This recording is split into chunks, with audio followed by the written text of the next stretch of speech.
How about now? Can you hear me now?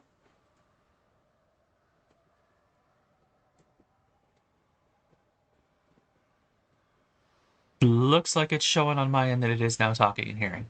That is annoying. I just updated my OBS and I guess it defaulted to disabled. I don't know why it does that. Hopefully you can hear me now.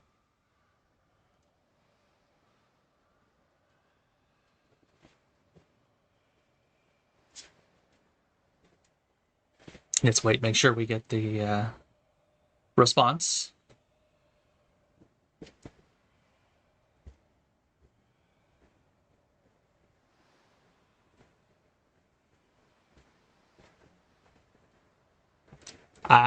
Look, that is a happy response. You can hear me now. Yay! So as I was saying, and you couldn't hear me. Sorry for the late hour. I only just woke up about a little over 2 hours ago. Um, My copy of Valthirian Arc here, Hero School Story 2, came in the mail today. It released yesterday, but for whatever reason, pre-orders with Amazon, even Prime. Oh no, it's out. It came out yesterday. Um, but it came out with Prime. Like because I got pre-ordered through Prime, it only came today, so it's a day late. That's what happens with. It's been happening for the last several months for me, and I'm you know I don't know why Amazon, like, if I pre-order elsewhere, they can get me the day it comes out or something like that, but Prime is always the day after, at the earliest. With my Ryza 3, it came like 2 weeks after the fact. It was annoying. So I may have to stop pre-ordering through Amazon. But yes, this came out yesterday. For those who don't know, if you're familiar with Ruby, this is basically you are playing as the headmaster of one of the schools. You're playing as Ozpin, or Lionheart, or Ironwood, or Theodore. You are managing a school for students who are training to be heroes and monster slayers and so on. So it's rather than our traditional like RPG with the farming, crafting life sim elements, this is these RPG with the school sim. And like, this just came in the mail today. I sat down to kind of give it a good look. See, I'm still in the tutorial. Like you can see, yes, I can continue up here if I wanted. It's a very short, but we're not going to do that. We're going to exit out,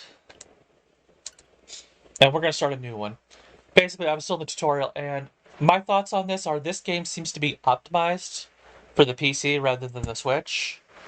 That may change. I was playing it docked mode, so maybe it's got a touchscreen controls that I don't know about. But you'll kind of see when I get there, the controls are kind of thing, and it's disappointing if that is the case because P-Cube comes out with some great games.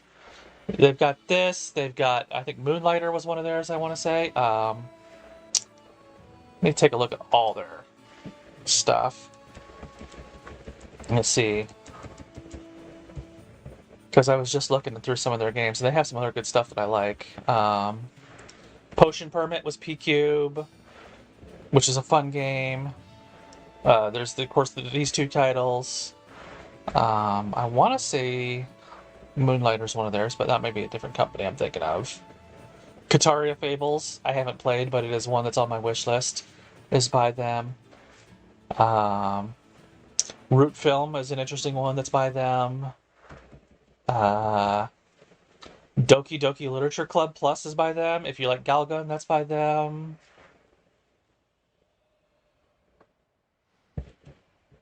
Uh,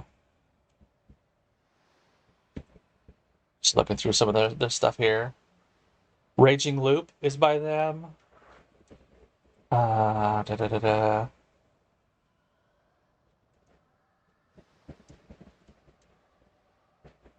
So they have a good little thing. Arcade Spirits is by them. So they have a good little mix of titles that they do. Um, visual novels, dungeon crawlers, deck builders, etc. They've got a good little set of thing. Yeah, but they just did release the demo to Let's Go. I haven't looked at that yet. Um, but this one, like I was saying right before we found out the audio issue, for Switch at least, it feels like the controls are weird because like the inverted controls were default, which is just disgusting. So like your zoom function, you're using the right thumbstick, And so you push forward on it thinking you're going to zoom in, and it was zooming out. And you turn it to you move right thinking you're going to turn that way, and it's turning the other way, and so on. It's just it was that is a terrible design decision. And we're going to find out today what other decisions are like, what's good, what's bad. Let's take a look at it. I was saying, however, if you can get it on PC, do that. You can get the first and the second game on Steam for the same cost as what one copy of just this for the Switch will cost. This one on Amazon right now is $34.99 for Switch. If you go to Steam, not a sale, just the default prices. The original is $14.99 and this one here is $19.99. So even though this just released, it is almost half the cost on PC as it is for a physical Switch copy that I paid for. So, just a heads up there. But let's get into the game here. Starting a new game will overwrite your previous save file. That's fine. We're just doing this as a demonstration one. I don't know that we're going to continue this on. Well, I don't know that it's... you're saying that they should have waited to release this on the Switch. I don't know that it's a matter of releasing it on the Switch. You'll see here shortly when we get into the controls of the school sim thing. There is just so much going on screen that it's like, it's really built for a mouse and keyboard kind of thing. And you'll see what I'm talking about here. So let's start a new game. Select your character. This is it. This is your customization. Male, female. So we're going with female, of course. Name your school. All right, we're going to call this the Sleep Incarnate Academy.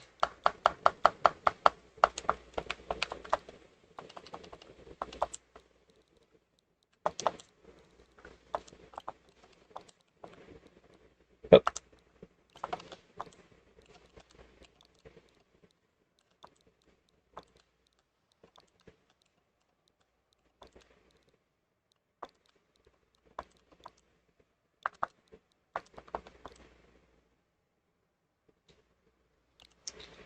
All right, so we are the Sleep Incarnate Academy. Press start. Long ago, Valthiria was united under one banner.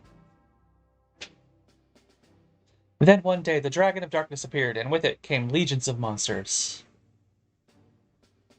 Our ancestors, united in arms, fought valiantly against the dragon and sealed it away. That's just too fast. I couldn't read it all. But at what cost? The damage was done. Valthiria was united no more. Today, there are 4 nations within Valthiria. Monsters still roam the lands, and to combat them, the nations work together to build the schools. The graduates of these schools protect the people of Valthiria, and now you will lead one as a principal. You can see, it goes fast. This is something that I would change here, the speed of that. That goes way too fast for your intro thing. But basically, yes, there's 4 nations. They built schools for heroes to fight monsters and so on. Like I said, it sounds like it's inspired by Ruby.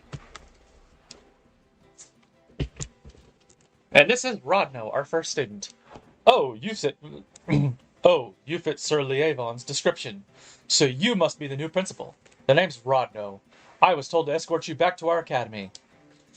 Don't worry about me. I'm just glad I get to skip morning class. Seeing as you're the principal, please tell me where I need to go. Move me using the left stick. The left stick. B is for dashing, and pressing Y will make me attack. Give it a try. So, left stick. Dash is more like a thing there. Up there in the left corner is the minimap. Pretty handy if you want to know where we are. And I can rotate the screen here, which is nice. They don't teach you about that, but you can do it. Boxes in the way. Kick it. Kick it. Crap, that monster right there doesn't seem to be willing to let us through. You don't mind if I give him a little beatdown, do you? Stay back and watch. Fighting ain't your job. You do and you don't. I'll suggest, we'll see here in a second. Press Y to attack the enemy before battle begins. That way I'll get the first turn to strike. So you get close enough and boom. First strike. He smacks first. Might as well show you how we fight around these parts while we're at it. Pay attention to the turn order on the upper left. The red swords tell you when it's our turn to move. During those turns, it's up to you to decide which student is going to move, but keep in mind that only one student can move each turn. Seeing as I'm the only one only one out here, guess you got no choice but to choose me. Well, they've made Persona 5 chibi games actually, Autumn. The Persona Q duology, the second one had Persona 5 in it, but all of them had very chibi graphics. And the Q2 also had the female main character from Persona 3 Portable in it as well. So that one's like, ah. This new one is going to be the Tactica is a turn-based strategy game. It looks a lot like because of the art style and some of the designs, it looks very similar to the Mario plus Rabbids titles, which are themselves kind of an XCOM style combat thing. I'm looking forward to it. Unfortunately, it's going to be running against Super Mario RPG releasing the same day.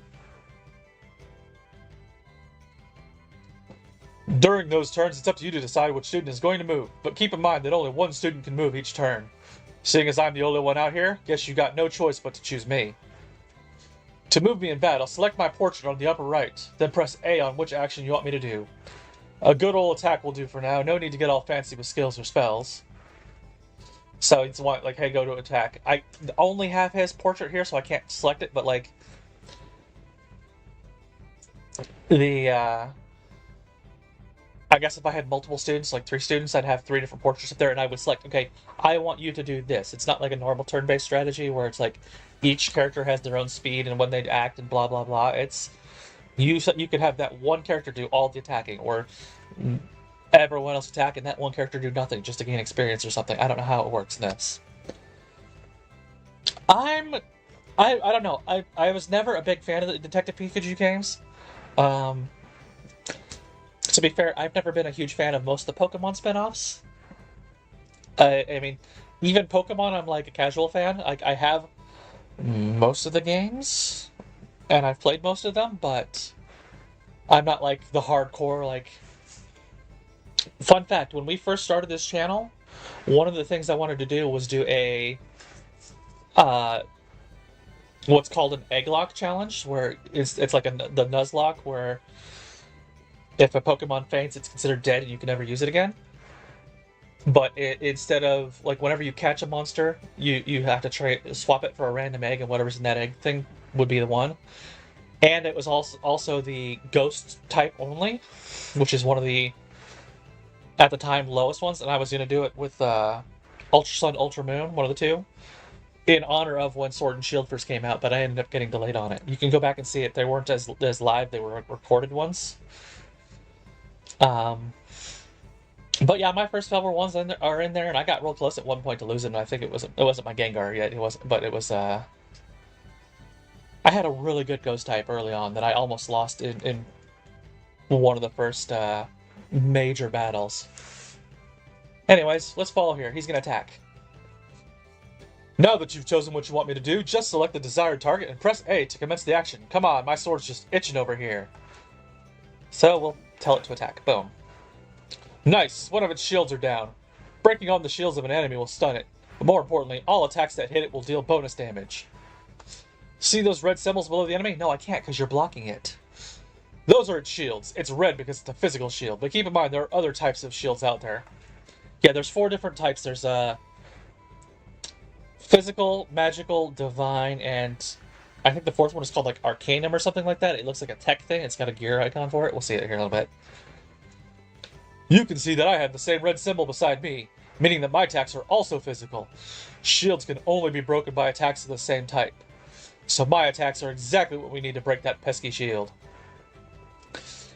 So now it's like we see in here, like, you know, he's got that red sword, it's got that broken little shield icon, whatever, that's what it's talking about. Next to the hit point bars. So we'll attack one more time.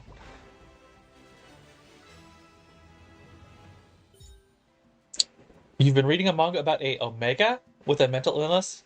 It's a bi manga.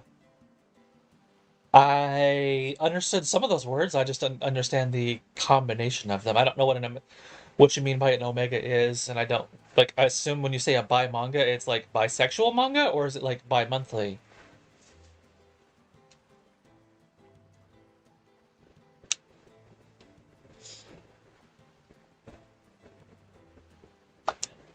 Kick the crates. I don't know why I kicked the crates. There's never anything in these ones. Maybe they'll be in later dungeons, but get closer. Kick. First strike. Smack. This one here is looking a bit tougher than the last one, seeing as it has two shield symbols. Not anymore, it doesn't. You broke one of them. The shields have to be broken in correct order from right to left.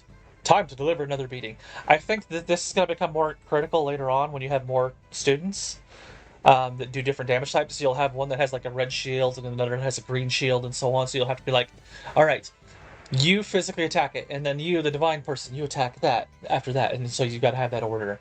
So it looks like there's depth here that we're not seeing early on. But it's, like I said, it's early on and we're not seeing it.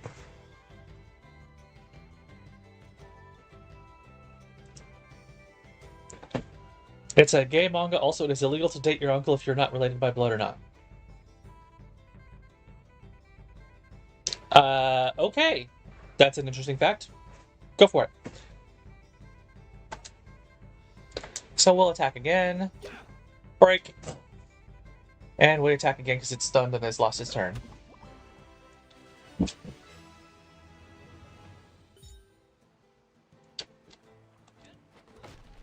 Kick it. Kick it. Kick those.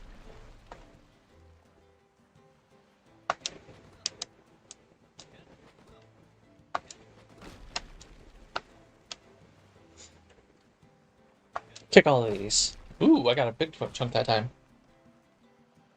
Oh, you're asking, is it illegal? I'm gonna say no. I don't think there's any law against dating. There's, there's in fact a lot of places, marrying relatives is common. That's actually how most of the monarchy works in most countries. It's, one of the reasons why they're so inbred. They have so many issues.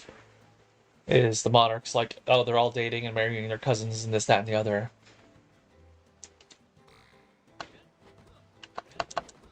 Oh, I didn't get my first strike this time. So I have two here. Yay. So now, I can't change him, but I can attack and go, okay, I can do just that or that guy. And you can see, like, those little red lines that they're doing are who they're going to attack next. So smack it twice. It's broken. It's going to use Splat on me, take down 9 hit points or so. Smack. Smack. Did 10 damage. Smack. Smack. That ought to be the last of them. Our academy is just ahead, so I guess our fun little adventure has to end here. Maybe we should have taken a longer path so I could skip another class. Quest complete.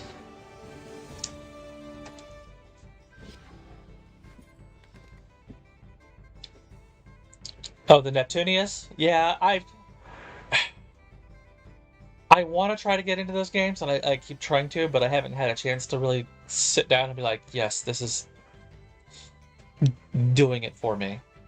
Which is interesting, because I love other games like that. I don't mind fan servicey games that, like, especially if they don't take themselves seriously. Like, I love Senran Kagura, but the gameplay for Senran Kagura is tight, And I'm not a gameplay over story person usually, but the gameplay has to not suck. And that's one of those things for this. It's like, the gameplay doesn't suck, but it can be. When we get to the sim side of things, the school management, you'll see it can get complex quick. Of like, oh geez, what am I doing with this? This feels like this needs to be mouse and keyboard.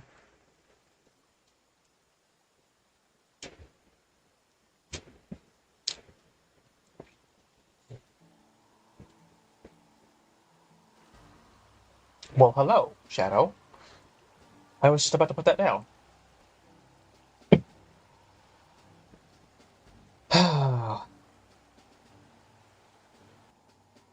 Yeah, they have the chibi daikons there, and then you get to these things. It's like really well designed art styles. I love the character portraits, even if I don't hate or love the chibis. Like, I can live with chibis.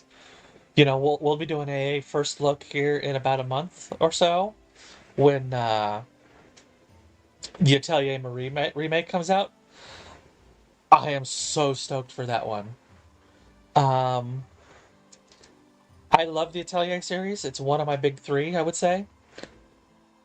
And Maria's the very first game of the series. Came out in 97 or 98. We did not get the first five titles here in the US at all, or in the West. They never released outside of Japan. Until now, we're getting the remake. The next five titles we got were the Monokemia and Iris titles. I think it's the reverse. I think it was Iris Trilogy and then Monokemia Duology. I could have that backwards. I did not get into those. I kind of heard of them. I haven't played them.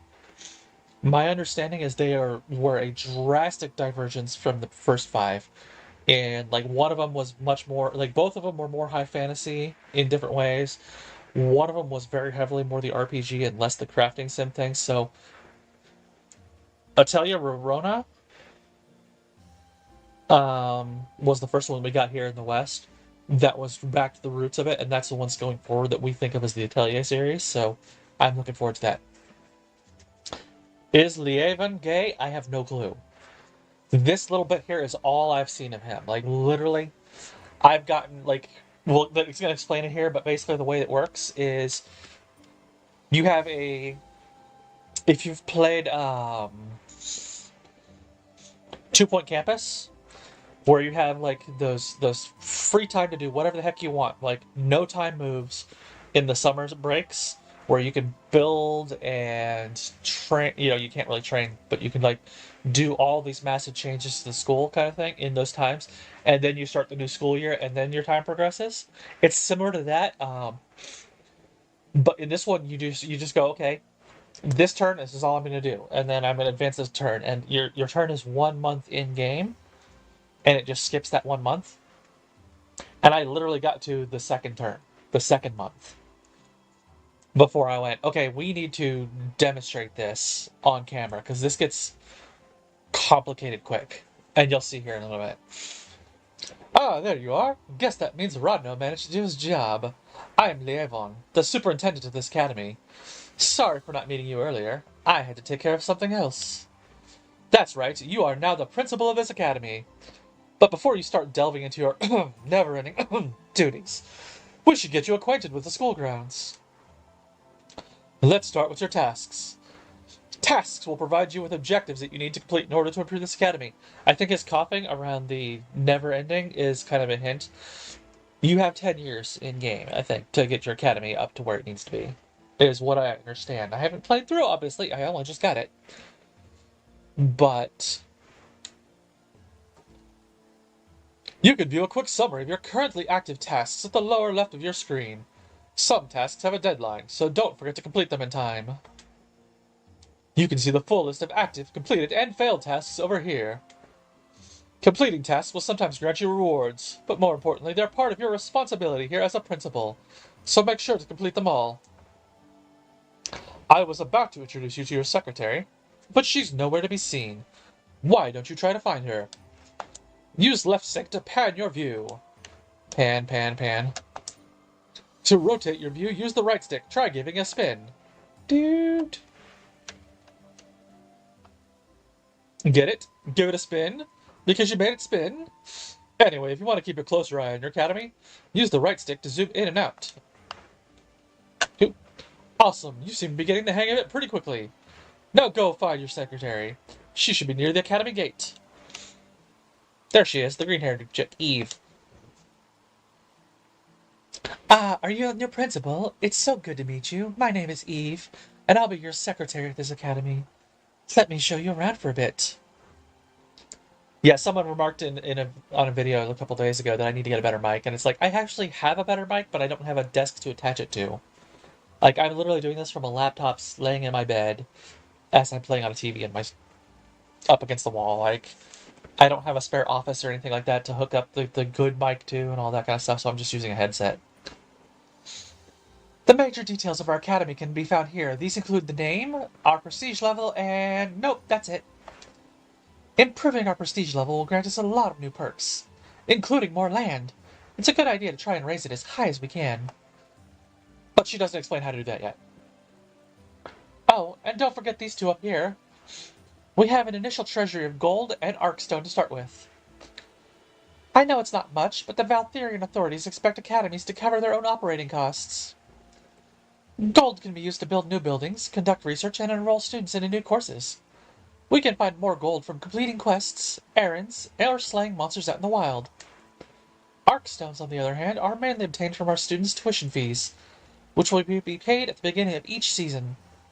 They are mostly used to maintain our buildings, though they are sometimes also required for research. On this area here, you can find tools to manage U Academy. See, that's just terrible.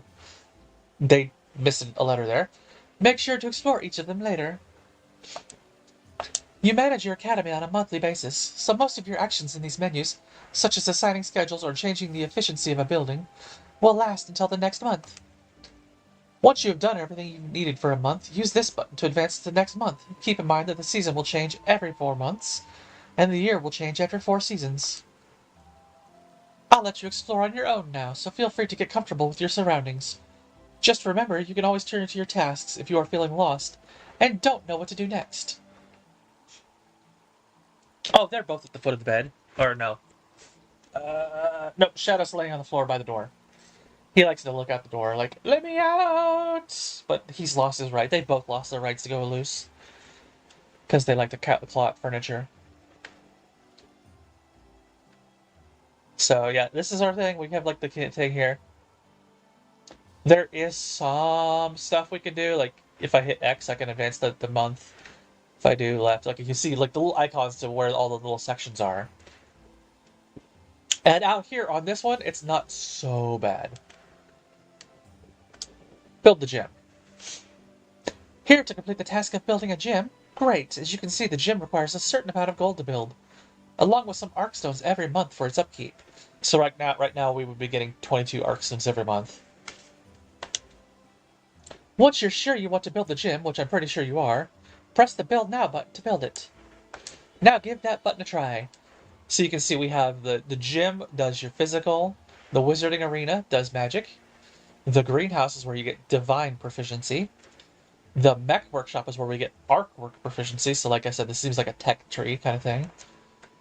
The market will generate gold, which I would love to buy, but that thing is expensive right now and has an upkeep higher than my income.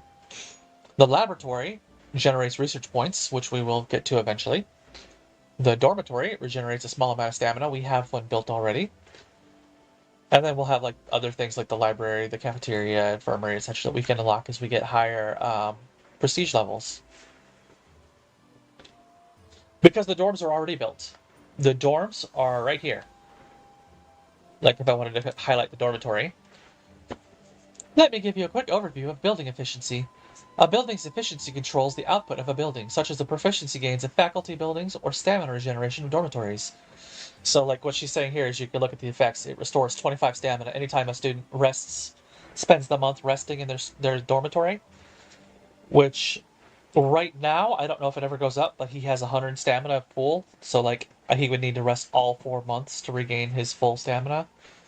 If I don't have other means of restoring stamina built into the thing, so...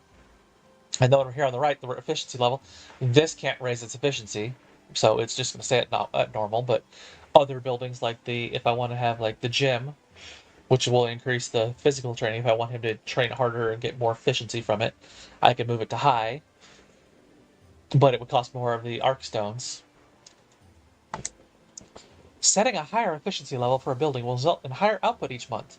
If used on faculty buildings, this means students will complete their courses faster.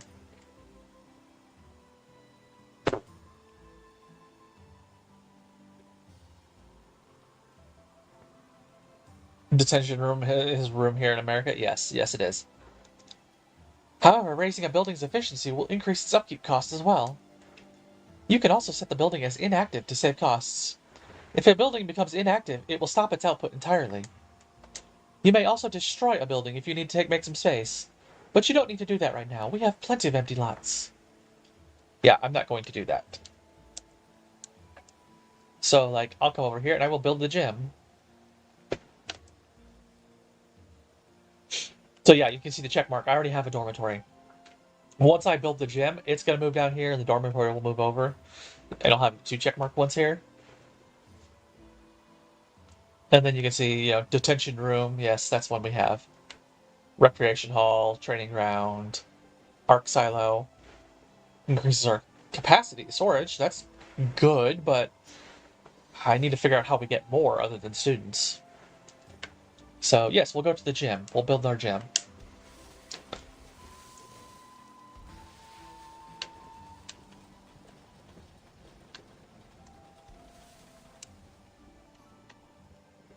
There's our student Rodno there. I think that's him. That looks like him, yeah. So now we have a thing to improve his, schedule him to physically train. So we need to do that. We have to press the Y button and come over here to schedule. And you can see there's all of these little things here. And really the diplomatic one is the one that gets weird and where I was starting to have issues with it. So this game is boring, you think? Well, it's a sim game. But it does have the combat aspect, so... Or you just think it's boring to watch? Are you not a big fan of, sim titles? And you gotta remember, this is also the tutorial. Tutorials always suck.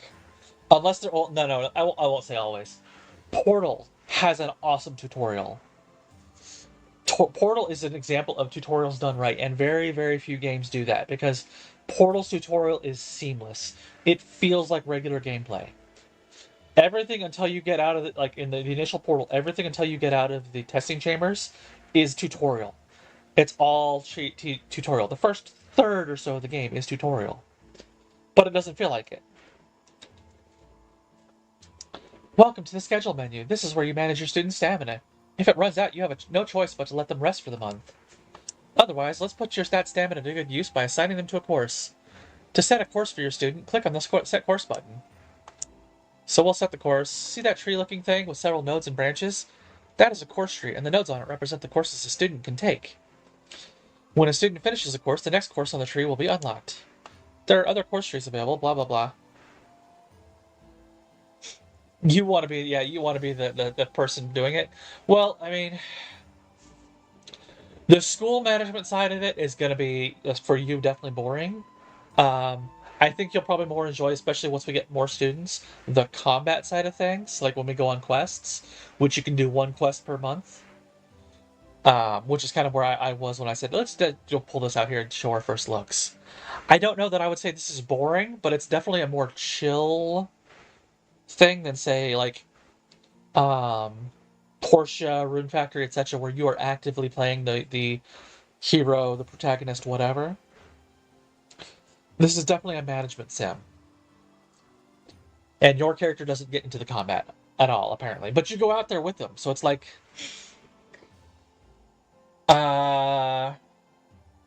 imagine, okay, let's take a look at it as, Ruby alternate universe, where, Crow, or not Crow, Ozpin didn't die. Or hell, let's just say Crow. Crow is going around with Team Ranger, Ruby, whatever you want it, which team, whatever team. And he's just standing back and saying, hey, attack that guy. Do it this way. He's not helping with the fighting, he's doing the directions. That's kind of your role in this, is like, hey, he's being the general, the director. There are other course trees available, blah, blah, blah. Each of the 4 proficiencies. Here you can see the course objectives. In this case, it's gain physical stats 20 in order to complete a course. Courses will grant a proficiency bonus upon completion. Most courses will also reward a new skill as initial reward for passing. Once you're happy with your choice, blah, blah, blah, set it. Try setting him to physical training 1. So physical training 1. Gotta go through any of these. Physical training 3. Agility, mastery, strength mastery, etc. So those are your trees. So we come up here and go, okay, we'll assign him to this course. Cost 500.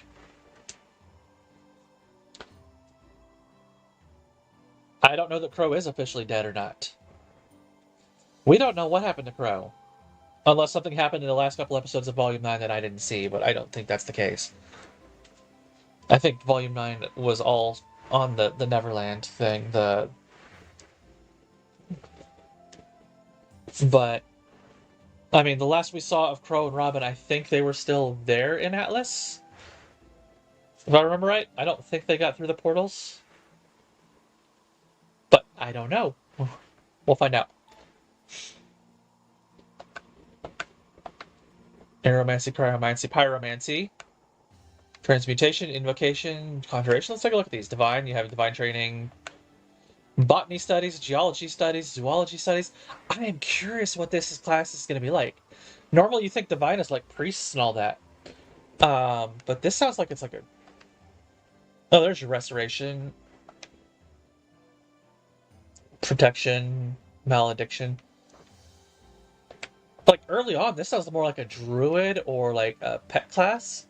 So like, I'm curious to see how this game is going to advance. And then artwork. This is just yeah, your check your engineering, material, manufacturing, resonance, thermal, arc welding. This is like your mech tree. This is your tech tree. So you have physical, magical, divine, and tech. I guess.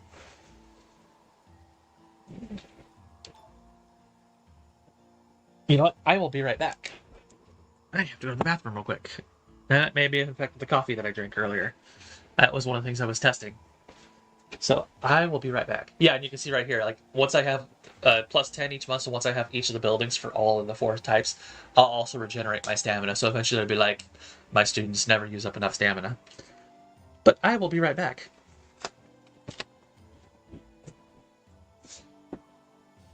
Excuse you, you're blocking the door. Excuse you, you're blocking the door.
I know, you're pitiful.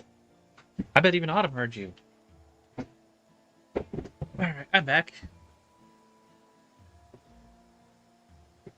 Well, yes and no. Crow did not punch Ozpin. He punched Oscar, which is why people have issue with that thing. Is you know everyone took it out on Oscar that Ozpin ran. All right. So next, start Dormitory 1 research. So we go over to the research tab. Blah blah blah. Research is divided into 3 categories. Each category will represent a certain aspect of our academy that you can improve to make your job easier. Seeing as you have a task to research and upgrade for your dormitory, let's view the buildings for now. And they are building, academy, and building. So let's go into the academy. Well done. See all those icons? They each represent something you could research for your academy. You might not notice that some of them are still locked. To unlock them, you'll need to find research blueprints, which are scattered in chests throughout the dungeons.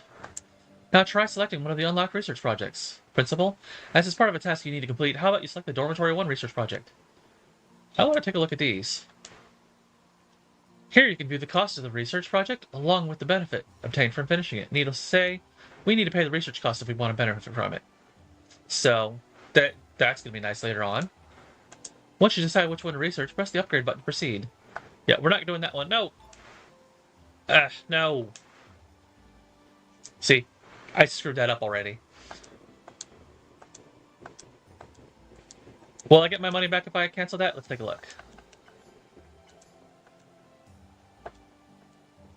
Nope. Okay, we are starting over for this thing, and we're just going to skip a bunch of stuff.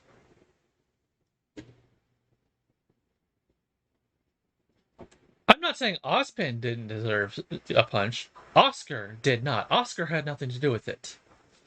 And that's one of the things that is one of the things that, like, especially in Volume 6 and later on, where Oscar's trying to struggle to figure out who the heck he is. Let's see, is this going to come back to us as the Sleep Incarnate arc, or is this the other us? The one I was doing before.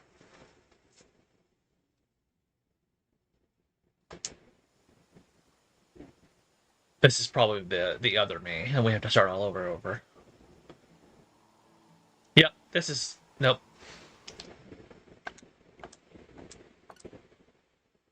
So we get to start all over again. This game is not well designed with the tutorials, as you can see. It's definitely got some issues with it. I think once you get past the tutorials and you learn it, it can be a fun game. Is my thoughts. But, like, we're going to be a lot of tutorials. I have a feeling the entire first winter is going to be tutorials. So, we'll just talk whatever we want to talk while we redo everything that we just did.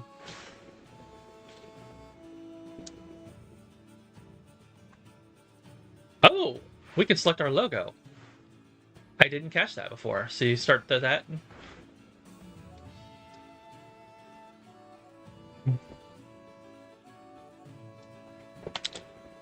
Ozpin is... To answer your question, I think Ozpin is the... I don't know if you've ever read Elgunish Shive, but it's kind of the first thing that comes to my mind, and instead of even typing in Elgunish Shive. In Elgunish Shive, you have 2 characters that work for the government. They're basically like the secret police, like an FBI branch that deals with like magic and other weird things like that. And they have 2 very different perspectives. One of them, whose name is Arthur, is a very much the needs of the many outweigh the needs of the few. And so he will do what needs to be done at the cost of others to serve the greater good. The other character is Edward, and he is, he will do everything he can to help the little person, the kind of thing. And I think that Ruby is a good example of that kind of mentality, that dichotomy as well. Ozpin, as he was, is the Arthur, the greater good, ends justify the means, etc. type. Whereas characters like Oscar and Ruby are, no, we need to do what we can to help everyone. And so, and it's one of the things that we see, like especially in volumes 7 and to a lesser extent 8, is Ruby going, okay, I don't completely agree with everything that Osmond did, but I do understand some of it. Like when she has that talk with Crow in volume 7, when they all, like, while they're sitting there on the day that they all get their official Huntress licenses. And Crow is like, no, you're different from Ozpin. You're keeping, information, you're selectively doing it, you're earning, you're making sure that you trust first and this, that, and the other. And then later, once Ozpin comes back and apologizes and they do say, we understand, we don't entirely agree with it, but we understand and all that, it is kind of finding that middle ground because neither perspective is perfect in every situation. There are times where one perspective is the better of the two options. Um, there's times where there is no good option and you just have to take, there's nothing but bad options, but you have to pick a, there's no right choice or there's no good choice kind of thing, but you have to pick the best of the bad lot, which is the ends justify the means kind of thing. But there's other times where you have to be like, oh no, I want to try and do whatever I can first. Dang it, we didn't get our first attack. Oh well.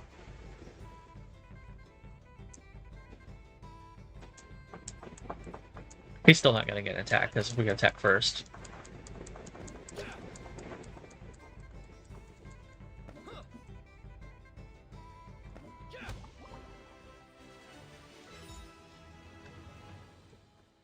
So I hope that answers the question. That it's very much a difference of perspectives and not,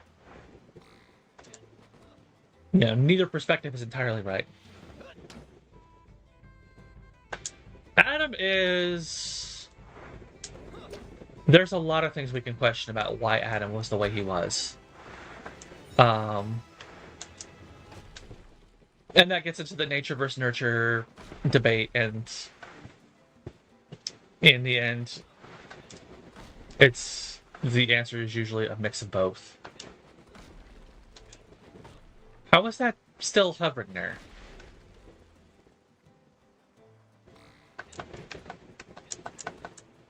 But, Adam being spiteful and all of that, some of it is, based on, like, the way he was treated by the Shinny Dust Company and all that, but some of it is his base personality. I mean,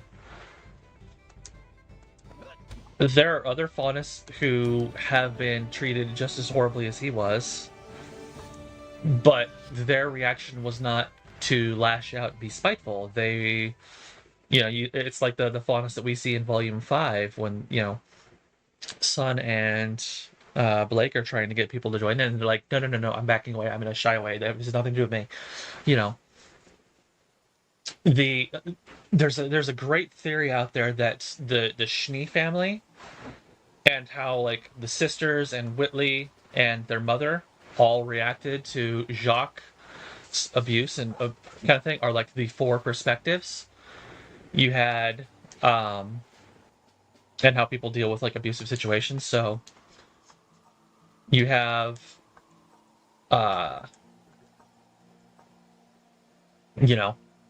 Willow withdrew. She just completely withdrew. She shut down. Whitley did everything he could in his power to appease the abuser. That is Jacques. And then you have Weiss and Winter, who were basically fight and flight respectively.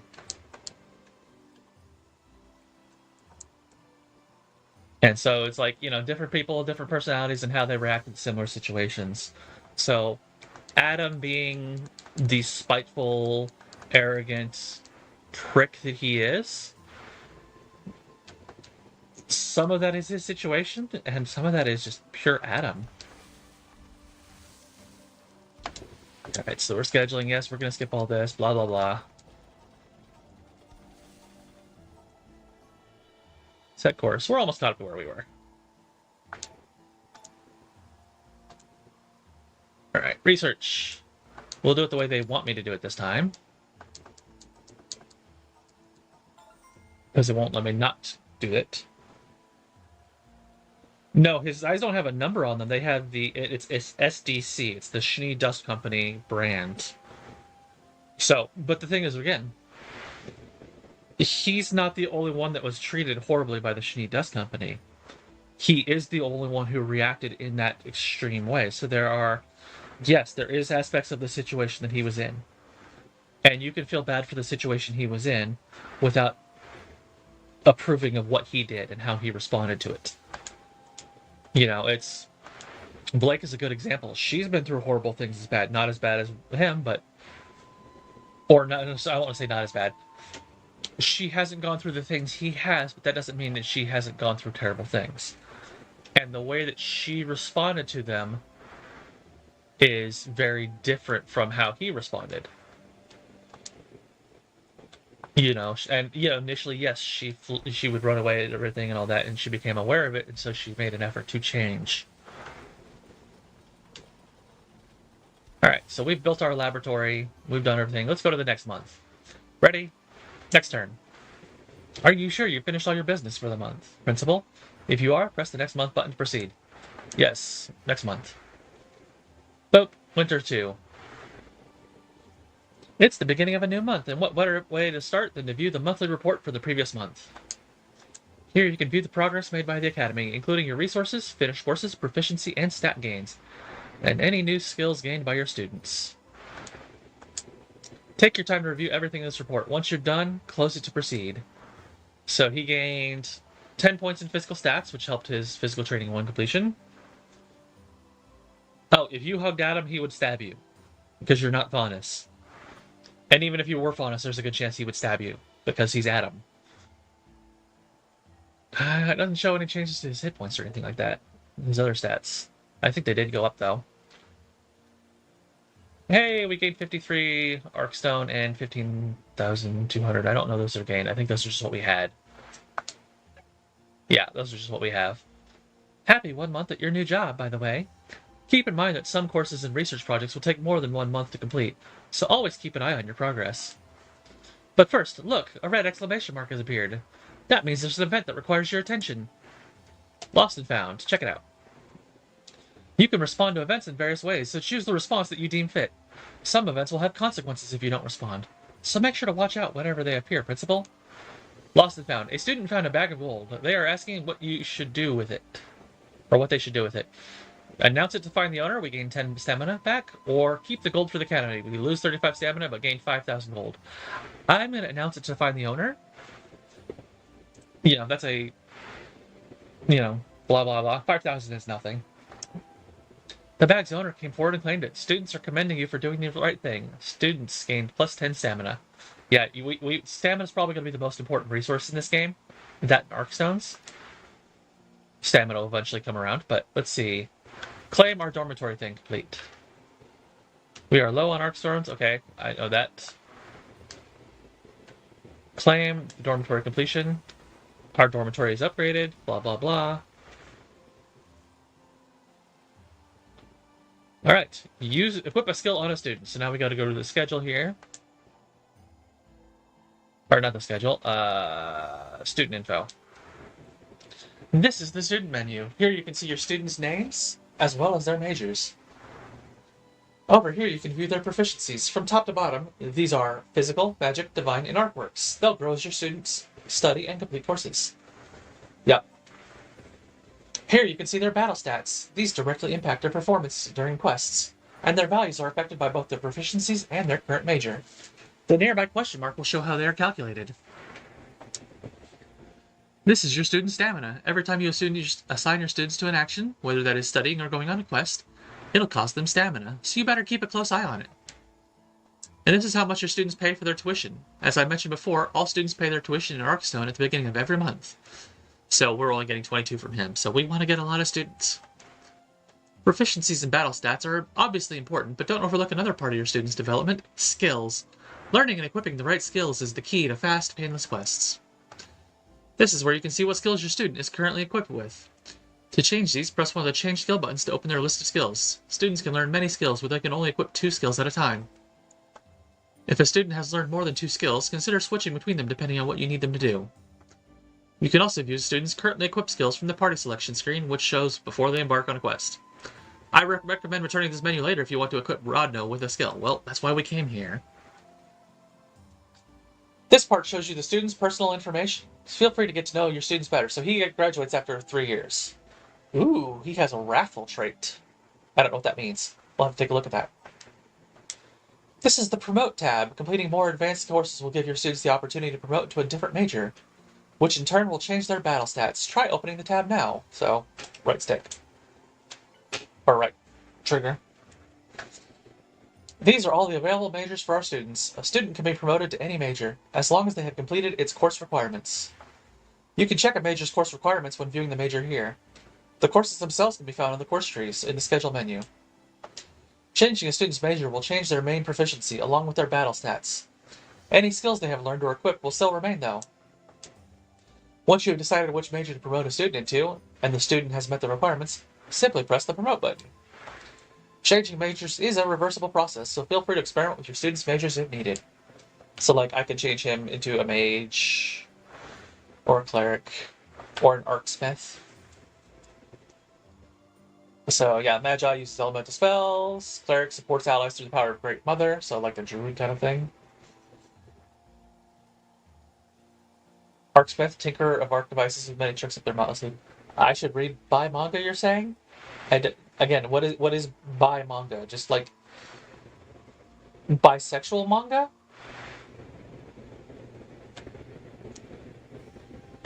And then you get all these others like down here, the mixed ones and the advanced paladins. You and your love of mages. This character is not built to be a mage. We'll have one later on, though, I'm sure.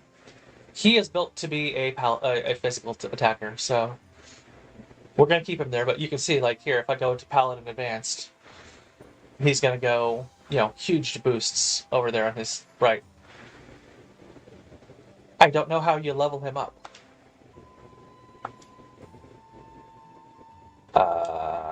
That doesn't help me any. Student list. So like there's you see like there's these question marks here. I don't know how to access like those question marks. These feel like there should be a. I can change the skill there, so he did learn that. But like this feels like there should be a mouse here, so I can come over here to like these question marks on the left and highlight them. Tooltips. Oh, there we go. Raising student proficiencies will raise the student level. Okay. Basic stats, conversion rate.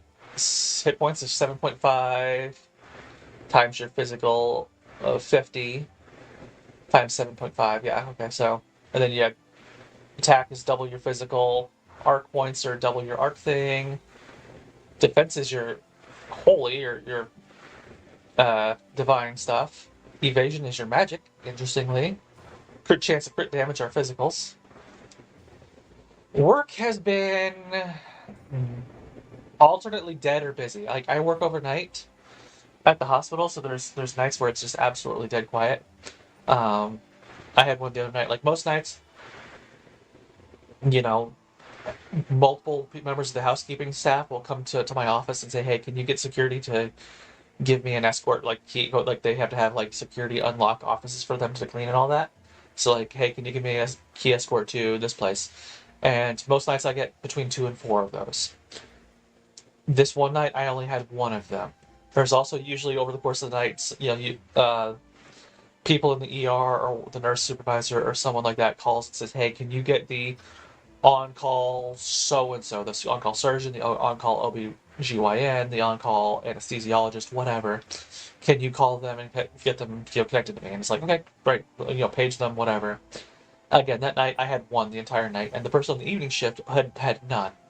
So that was a dead night. But then you have other nights where like, we've got a fire drill going on, so we're testing these, or like last night, someone in the ER called me over our emergency line saying, "Hey, can you get security to come down here?" And so it's really busy or really dead. There's really not much in between. But I did 12 nights in a row. Like last night, this is my first night off after 12 nights of work.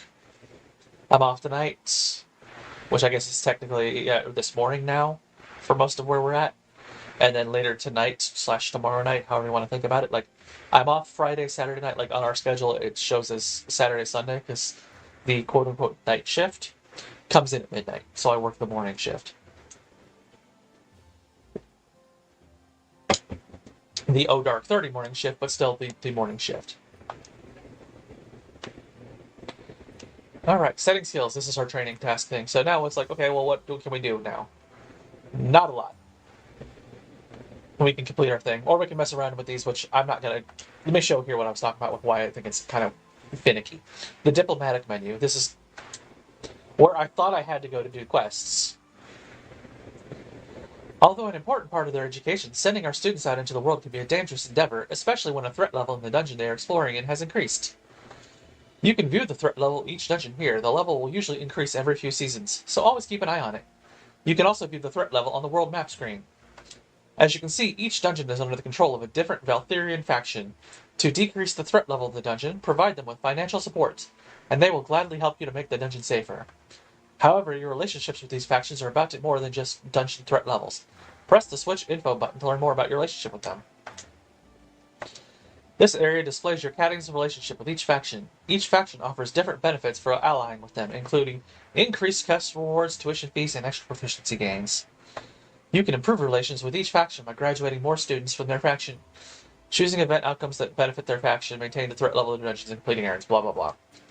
Be careful, though. Some events have the potential to damage your relationship with certain factions if you decide against their interests. They also won't be happy if you fail to keep the threat level of their dungeons low. Oh yeah, I bring my Switch with me on Dead Nights. Like, I've been playing a lot of the Great Ace Attorney duology the last few nights. I always play a little bit, about half an hour or so of the World Ends With You to get my daily like food buffs done. But after that, it's like I pick something else to play. But that's like I can do that when it's dead. You know, it's like if there's something else going on, like okay, hey, we need you to, you know, an alarm goes off, or hey, we need you to page this person, or whatever. Those come first. The work stuff comes first. But like even the person who trained me, who's like one thing. How long is this tutorial? I have no idea. This is as far as I got before I went, let's pull this up into a first impressions. Hopefully not too much longer. This is a thing that like we come in here earlier than we should have, but one of the reasons I wanted to show that is, okay, each of the four factions is associated with one of the four types. So like the Duchy of Novaresk, which is where our one student is from, it is physical points. If we have relations with them, they get tuition rewards from them. They'll get extra physical points generated, etc. And so each faction is tied to one of the four hero types: magic, physical magic, divine, etc., as well as the dungeons. So we'll go here.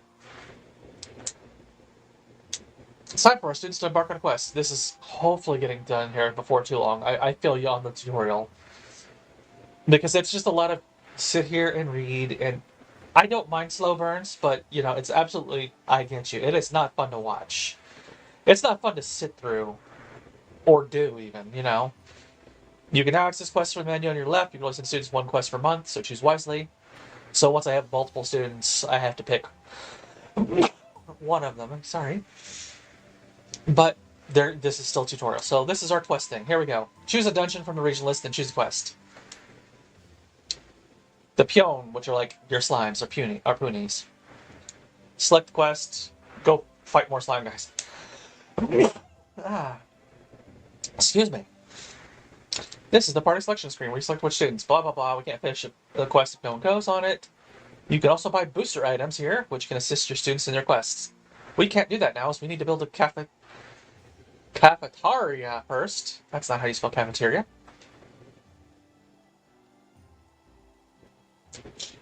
Oh, they're both fine. I got one. He has flopped out on the edge of the bed over here, and the other's curled up over on one of my bags over on the other side. They're chilling. They're just snoozing. They're comfy. They're happy that their mama's home.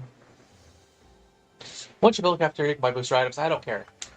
We're assigning our one and only frickin' student. And let's go start.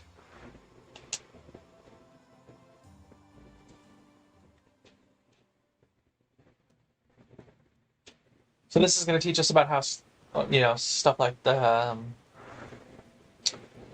skills are going to work. Like he's got to attack everybody like row or something like that. In your upper right corner, you can view the number of homing feathers, which useful for teleporting between activated campsites. This thing has very bad localization. I will give it that much. If this was not already, I don't know. I don't know where P-Cube is like from initially. I don't think they're a Japanese team. I could be wrong, but there's definitely some dialogue issues. On bottom left, you can view the current objectives of the current quest. Complete all of them and return to the Academy Gate to complete your quest. So there's 4 sets of enemies out here for me to find and defeat.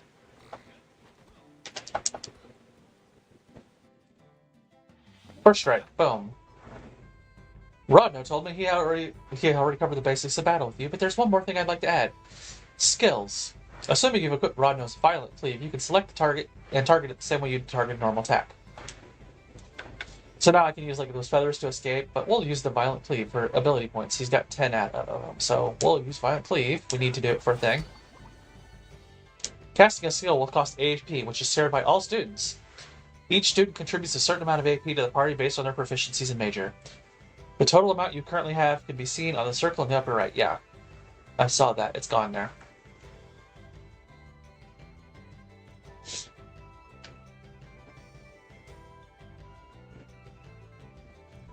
Well, yes, but, like,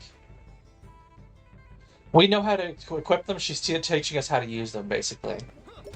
Which we kind of got already. Oh, wow. He's hitting hard now.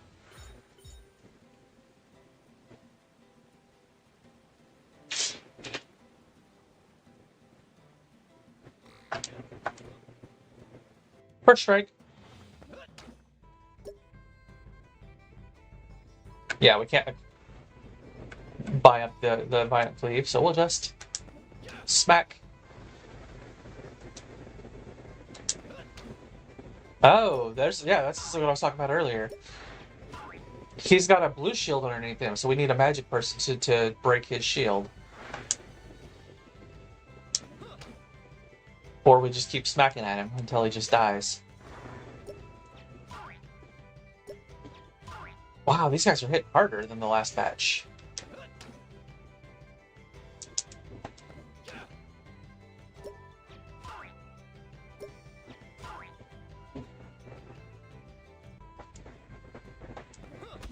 Okay, you're dead. You're getting smacked.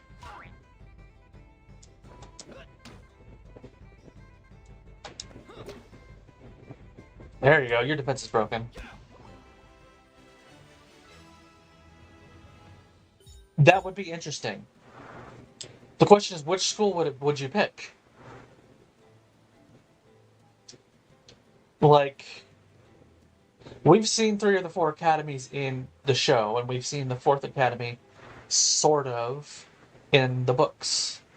So which academy would you pick? Because it's going to very much affect, like this, the where you go out into the world for your thing. Because we kind of have that with, you're not there doing the classes for Grim Eclipse, the initial Ruby game, but you are going on missions and assignments for it, for the school.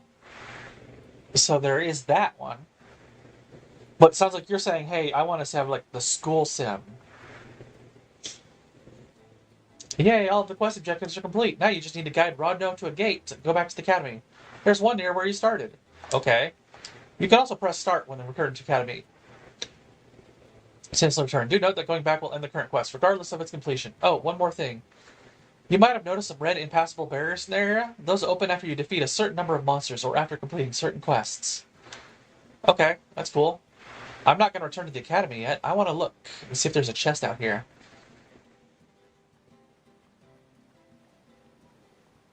See? And this is what I want to do. Congratulations, you just found one of those treasures I mentioned earlier. Just press Y in front of these chests to grab what's inside. There are a lot of things you can find inside these treasures. Some contain gold, others contain arc stones. Some even contain research blueprints, which grant access to previously locked research projects. Kick it. What do we find? Ooh, 100 arc stones. Those are nice. Once you finish the current quest, anything you find in treasures will automatically be added to the academy. And this is why you go wandering. That was, ooh, research Q1, increase Q slots.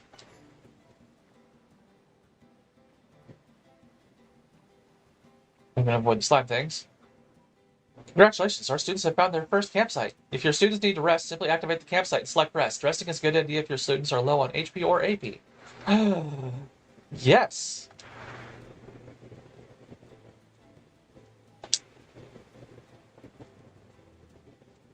Once they finish resting, both HP and AP will be fully restored. Any students that have fainted will also be regaining consciousness. Why do we not use this all the time? This is going to be great. Oh, but all the enemies in the area will also be revived, so keep that in mind. Oh, that's why we don't use it too often. Okay, that's interesting. That's a choice.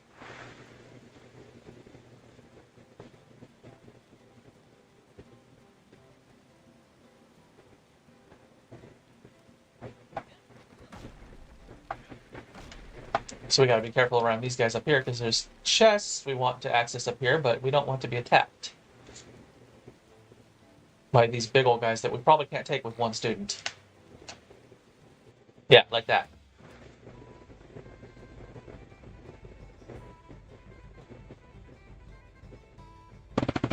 Let's escape. Yes, I should be absolutely sure I want to escape. I don't want to do this with one level 3 student against 3 guys like that. Oh, cool. Those feathers will return us to the, Are you sure you want to finish the quest and return to the academy? Yes, I do.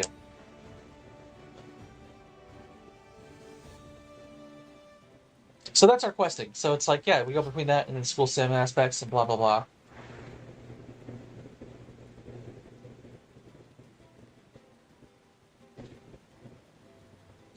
A Black Butler game. That's a choice.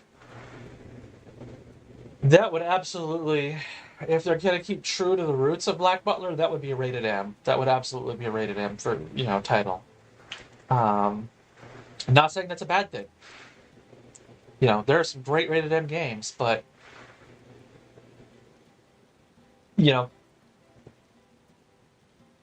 rated M, and especially people would have you would probably hear a moral panic of it. You may not have heard this story if you're not a fan of the Atelier series. When Atelier Totally came out, because of the cutesy anime graphics, when it came to Australia, their ratings board gave it their version of a rated M. It was like 18 plus or something like that for, quote, I think it was like high impact violence or high impact sexual violence or something like that. They're like, the hell? Like, everybody makes fun of it. It's they like, oh, we don't want kids, like the cutesy graphics are gonna make kids want it, but it's a violent game and this, that, and the other. Like, everything else in the series is rated T. Like, it's a teens game.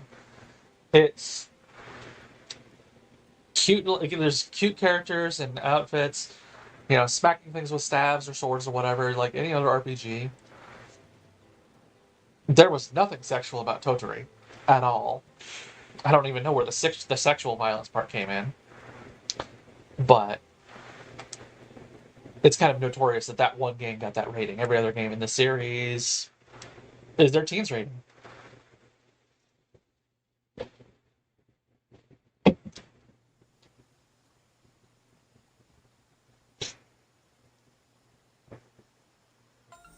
Alright, so we've completed a quest, we've completed our thing. Yeah, so at the end of the month, boom, now we're on our second month.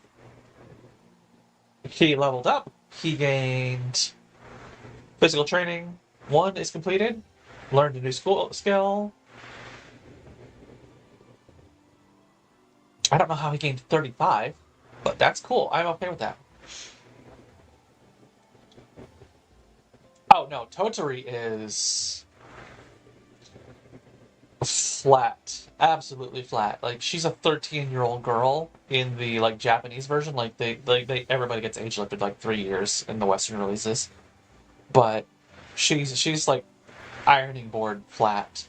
Now, the first other female character that you get in the party, and the only other real one that you get that's not a character from the previous title. Like, there's two other female characters that you get that are like unique to this game, I should say. One absolutely is like, yeah, she wears like skimpy outfits and she's very busty and all that, sure. But the other is also flat as heck. There's nothing sexual about Totori. I could play it on here sometime. It'd be an interesting thing. But they're time management sims, basically. That's kind of their core. Like, let me pull up the TV tropes for it, because every single TV tropes page for them gives a description that is like one part this, 3 parts this, and a dollop of moe or something like that. Let me see. Let's see. Here we go. 1 part JRPG, 1 part time management game, 3 parts item crafting with a dollop of moe for flavor, is how they describe pretty much every Atelier title. Or at least the early ones. Like the more recent ones like Ryza and all that don't have the time management. I think Marie will have it when they come back with it, but...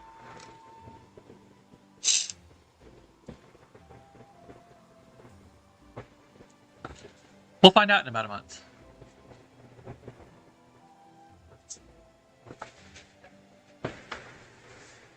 Here, let me pull up a picture for you.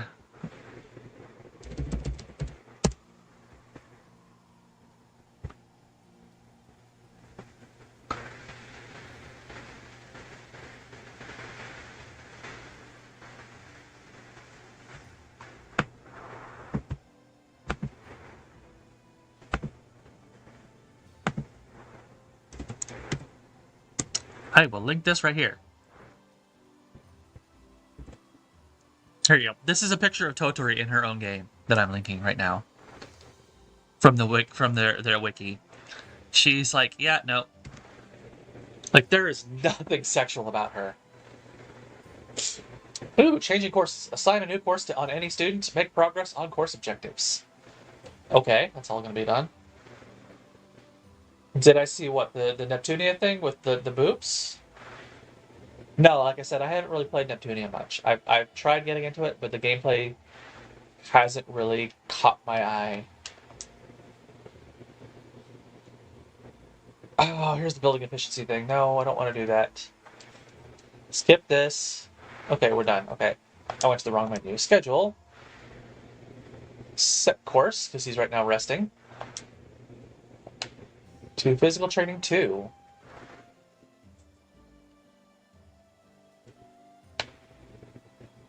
Deal 100% attack. 70% chance of reducing target defense by 15% for 12 turns. And that's nice. Set that as your course.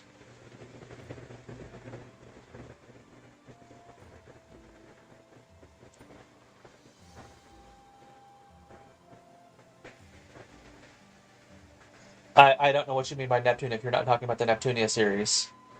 Oh yeah, I haven't seen the anime either.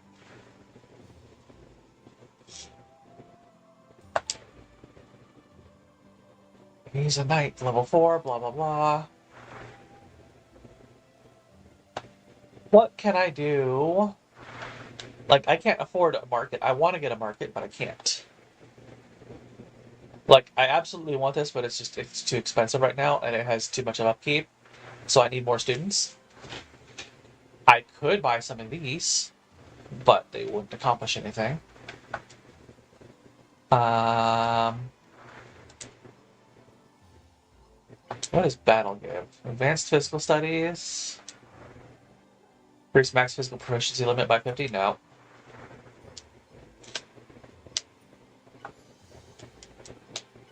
Buildings. Gym 1. Stats generated? Nope. Academy. Gold efficiency. I could do that.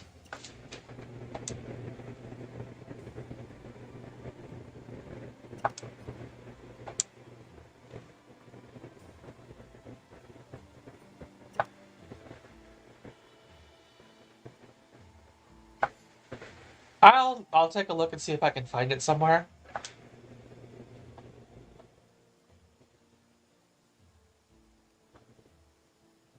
Oh, there you go. See, he's walking around.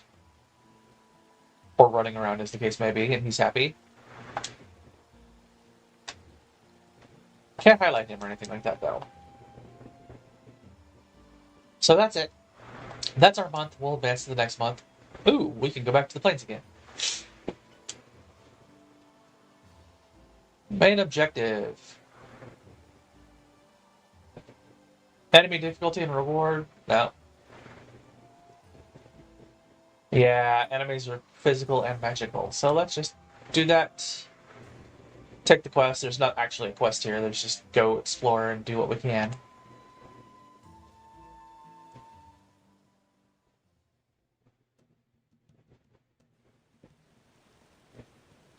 Do, do, do, do, do, do, do, do, do.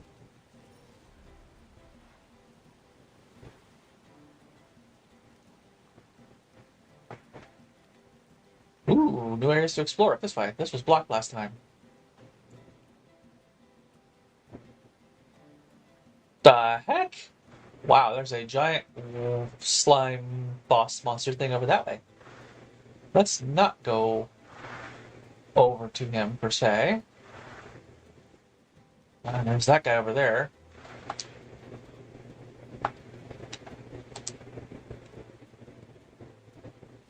Guarding a chest. So yeah, this is our quest sections. Like you get to go out and play with your party, and eventually you'll have like 3 students, 3 or 4 students that you can be like, okay, yeah, no, let's do this, blah blah blah. And as you level them up, you can be like, okay, I'm gonna give you guys, you know, multiple, uh, like hybrid classes. Like I want you to be physical and magical, or I want you to be physical and divine, or whatever. Yeah, there it is. I am not risking myself with those guys just yet. He's only level 3 or 4 now. And alone, I don't know what to do with those guys. Wow, you are glowing red. Why are you glowing red?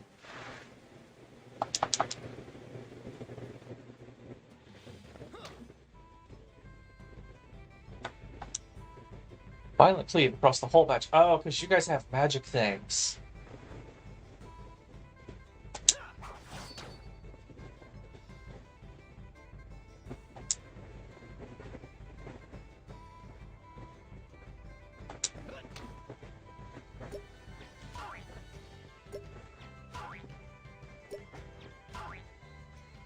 Yeah, we're gonna escape from that fight.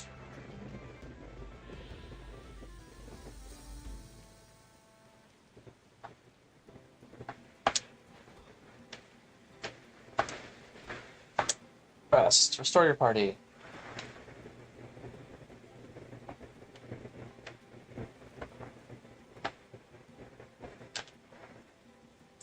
Let's test ourselves on this guy.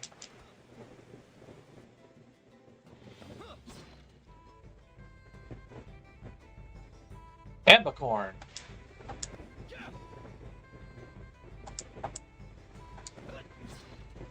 Yep.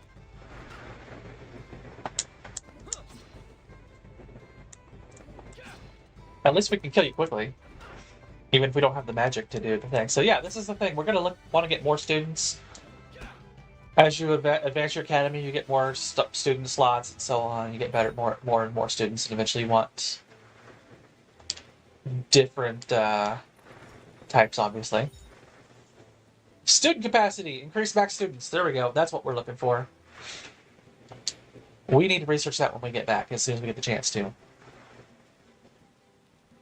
We absolutely need to get as many students as we can.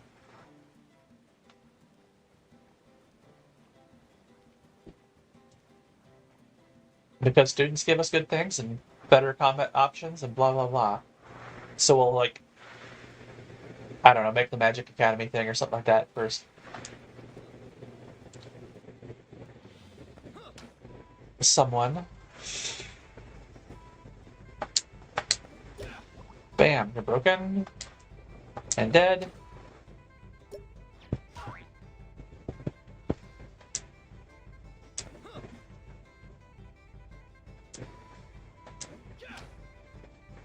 And what is your favorite manga that you're talking about there?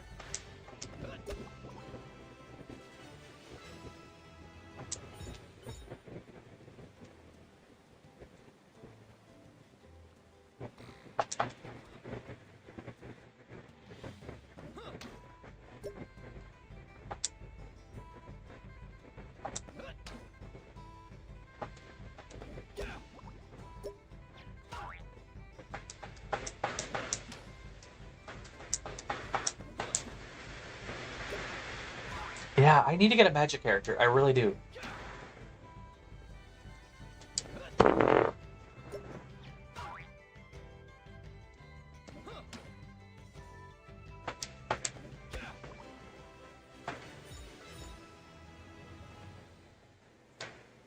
Ooh, we got more money.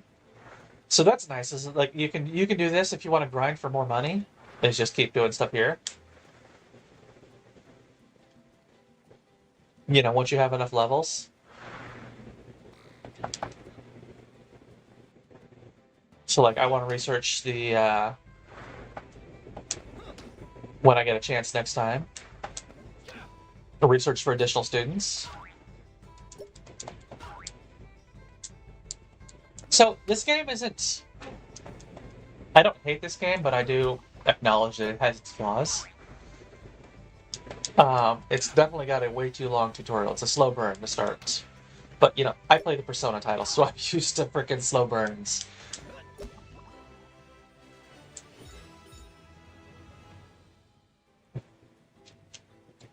That was not a cat fart, that was a me fart. Uh, it seems that coffee has a... My digestive tract does not like coffee. You know, I haven't had, like, full diarrhea this time. Like, the last few times I had it was a, like, full-on liquid kind of stuff. So that's what I'm testing to see if it was the coffee or the creamer. And I'm guessing it's the coffee, because I didn't put the creamer in today. It was just, I did straight up milk. So if I have to run to go to the bathroom later, that would be why.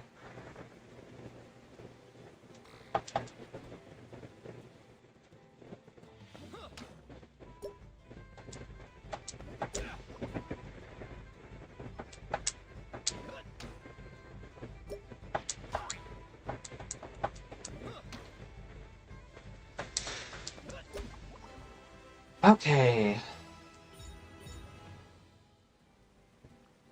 We are very quickly getting to where we can have money available for what we need.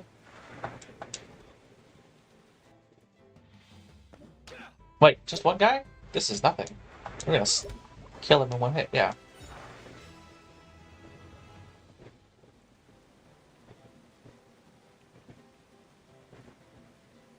Let's explore up this way. Statue of the goddess, I guess?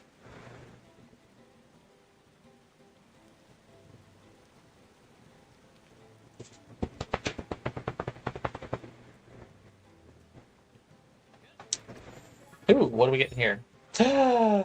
Arc stones! Good, good, good, good, good. We need more of those. Those are a rare commodity right now. Oh, there's a gate that goes back to this school. Cool.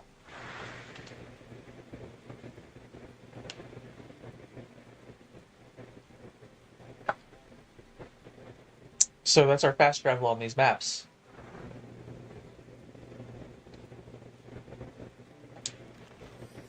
Another treasure chest with another... Oh, gold efficiency too.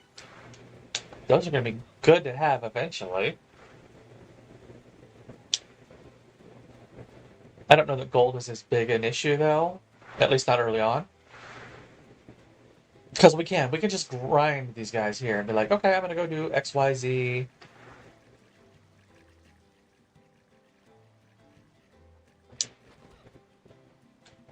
That'll be our campsite to go back to. Oh, that is interesting. Got a little pen with 4 different slimes in there. I don't know if that's 4 different fights or if it's going to be one fight against 4 slimes. We will come back to that later once we have a second student.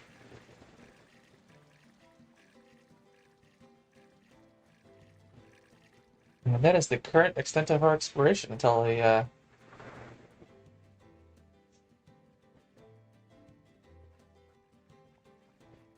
let's see if we can slip behind you guys to get this. I don't think we can.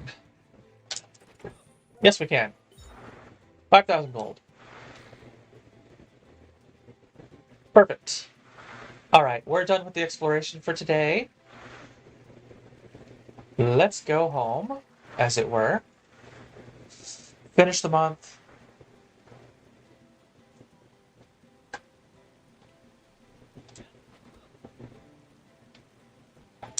Teleport to the academy, yes.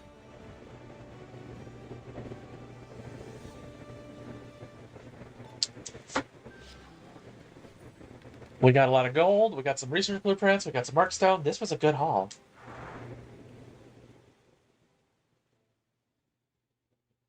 Don't mess with what? No, it's not the milk, it's the coffee. Milk is fine. I'm not lactose intolerant. I seem to be coffee intolerant. Is what we're doing. Like, my intention this week was to, or this weekend, is have one night where I do tea with the creamer that I was doing, which is what was tomorrow night's, and one night with coffee plus milk. Because I know milk I can do. I do milk with tea all the time.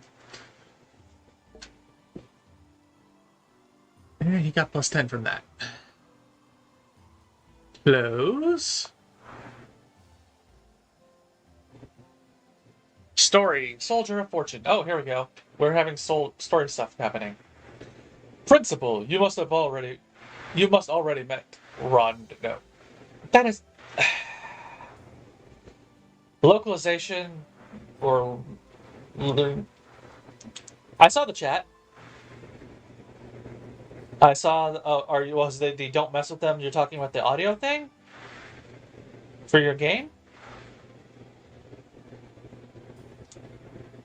Principal, you must already met Rodno, our first and only student for now. I believe you've seen his prowess firsthand.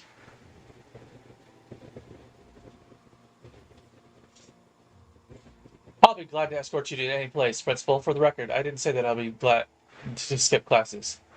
How do you like this academy so far? This place is amazing, but I sure hope there are more students here before I graduate.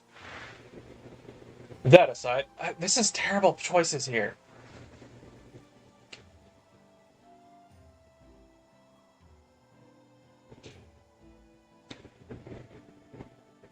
I did see you talking about the mobile game that had no, like, the audio issue, and then you said something about don't mess with them, they're fine.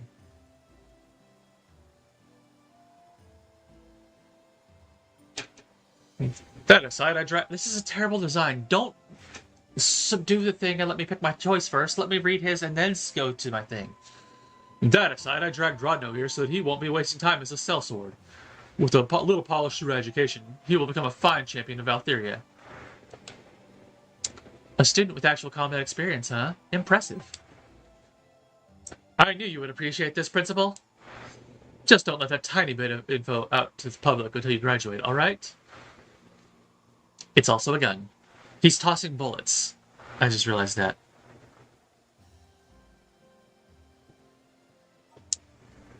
We don't want your scholarship to be forfeit. That would be bad, yes. Okay, well, let's go to our research tab. Nope. Battle, nope. Building?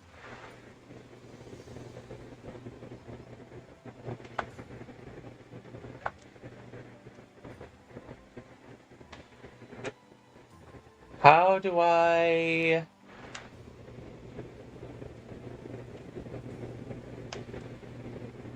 I don't have any tasks right now. Building list, there's my list. Buildings. Student info, yep, he's level 4, 95. He's really good for what he is as a knight. I don't know what his trait is. It doesn't let me see what the trait is when I do that.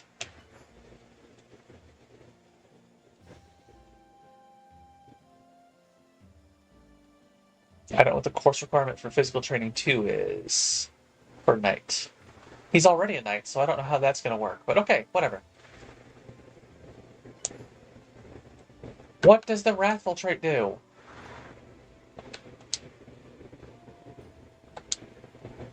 How do I look at what the wrathful trait is? Like, I'm opening tooltips and it's not letting me... Oh, there we go. Here we go. Wrathful. Increase attack and max HP gains from push efficiencies by 30%. Okay.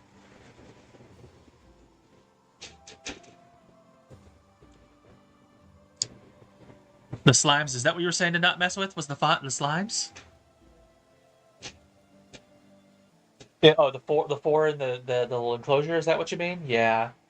I'm not gonna mess with them just yet, anyways, because there's enough of them that have a magic defense that I'm like, let's get a second student with magic.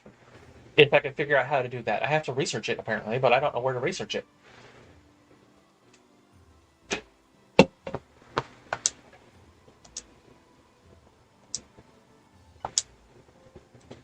Like, I don't see a student numbers here. I don't see it for academy.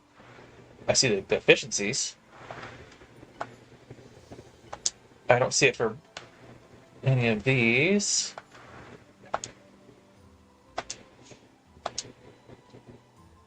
Errands, achievements. So you can unlock achievements this way that will give you bonuses, like defeat 50 monsters, you get 5,000 gold. We had one I think we achieved somewhere. There we go. The rookie strategist used 10 skills in combat, plus 3,000 gold. So you have in-game achievements you can do to get, like, more stuff. Oh, here we go. Spend 10,000 gold, get some Markstone.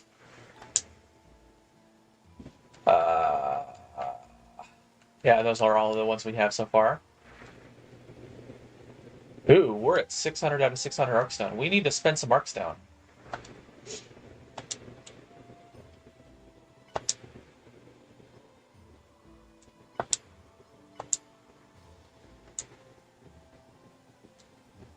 Increase stats generated from the gym.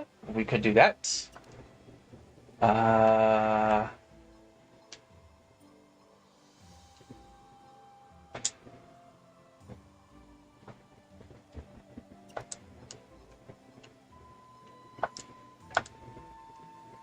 Let's do this. We'll build a wizarding arena. No, we don't want to do that just yet.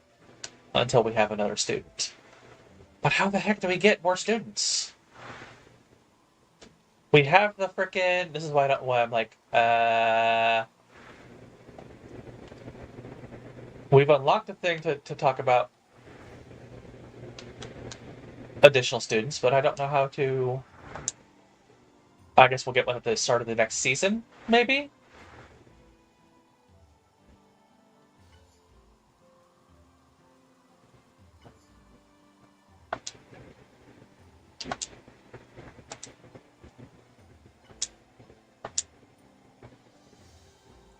We'll upgrade our gym, I guess, in the process.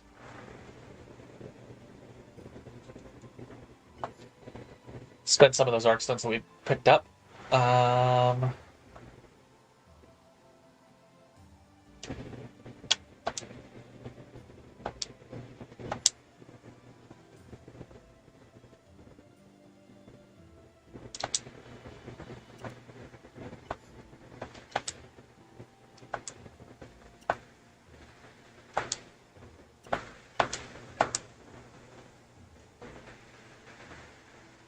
Okay, I guess we're done for this. Let's do the errands thing. No errands are available. We'll refresh each season. I guess we're done with what we got right now. Go explore the plains. Take the quest.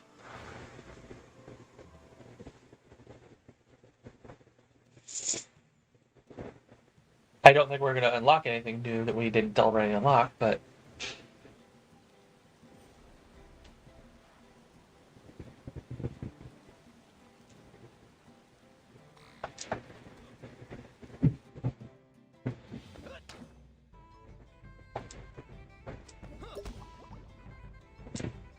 One down, one to go.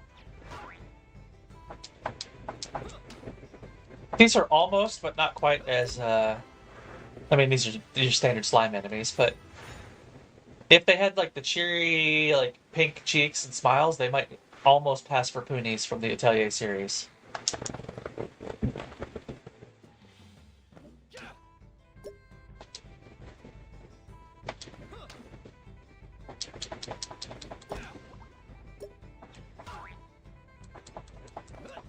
And this one's got the frickin' magic shields. This is why I need a magic student.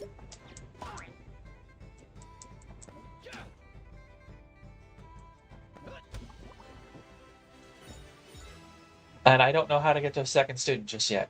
We'll figure it out in time, I guess.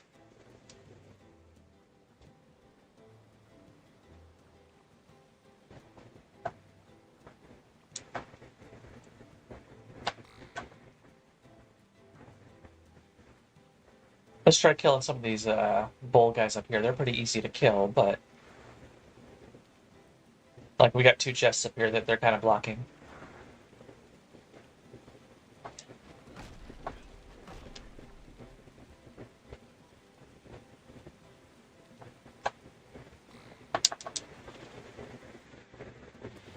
Oh, we did not get first strike on that one. I was hoping we did.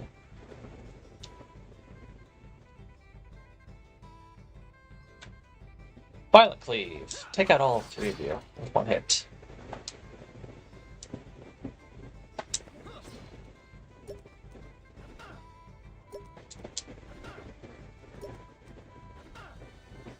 Yeah, we're running. Three of you is too much for one guy. At his level.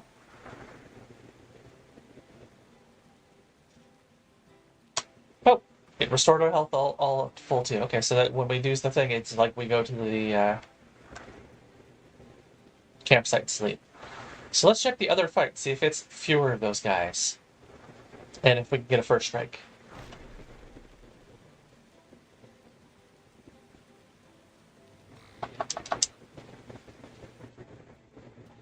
Woohoo! First strike on one guy. We can do this. That we can do.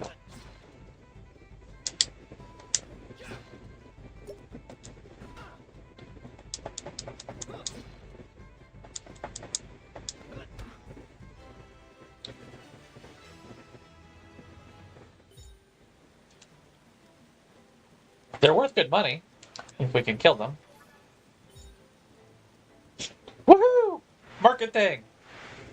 That's going to be good. That's going to be really nice once we have the market. Which is going to be expensive as heck. It's like 30,000 golds. And I think it's like 7 arc stones per month upkeep, so we need more students. So our first goal is to get a second student. Somewhere.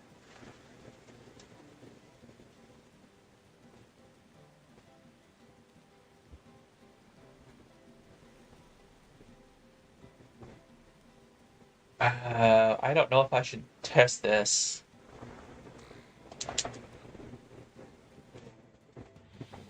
Oh, yeah. We're gonna run.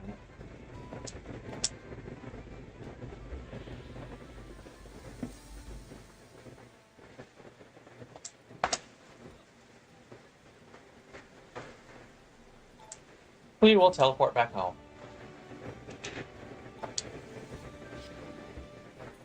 900 gold, got a research blueprint. Very nice.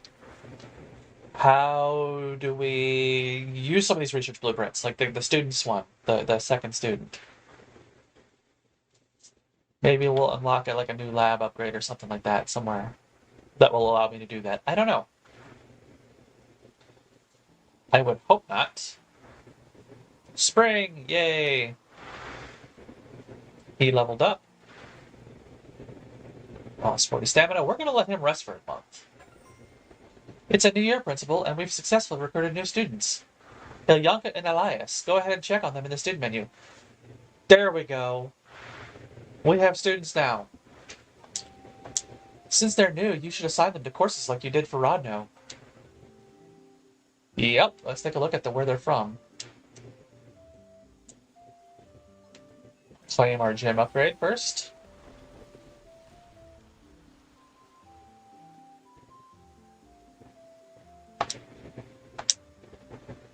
So, looking through our students. Elias is a cleric.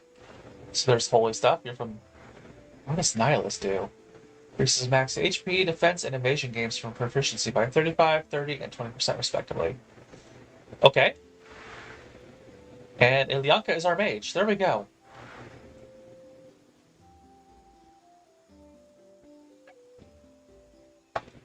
Schedule.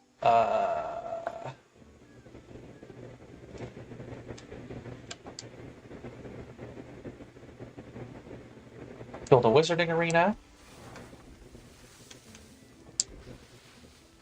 And a greenhouse.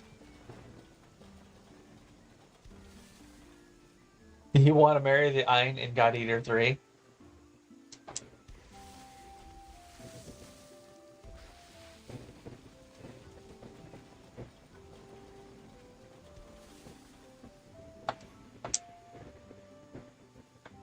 Yeah, you are absolutely needing to rest. You're a cleric. We'll put you to Divine Training 1.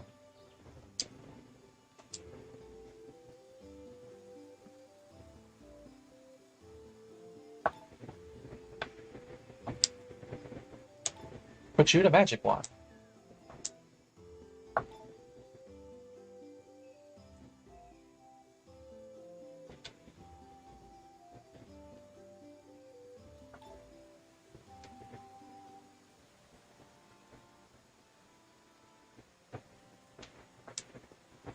You know what? Let's get the Mech Workshop built, just because we can.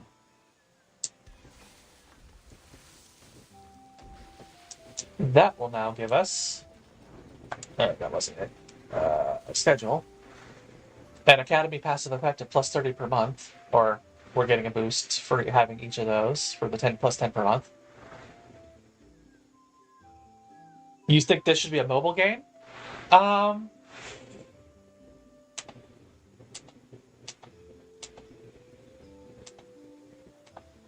I don't know about that.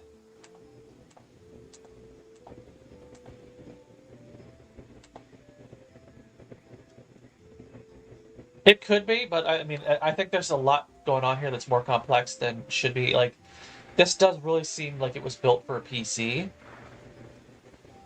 I mean, don't get me wrong. I enjoy having it on my Switch, so I can play it on the go once as I'm getting to kind of used to things.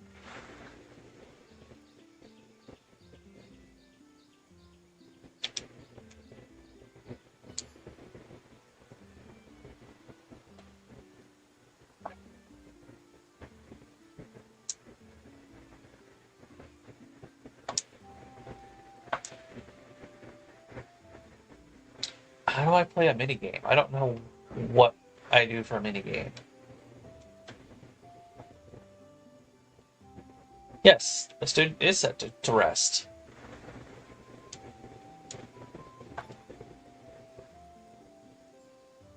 Uh...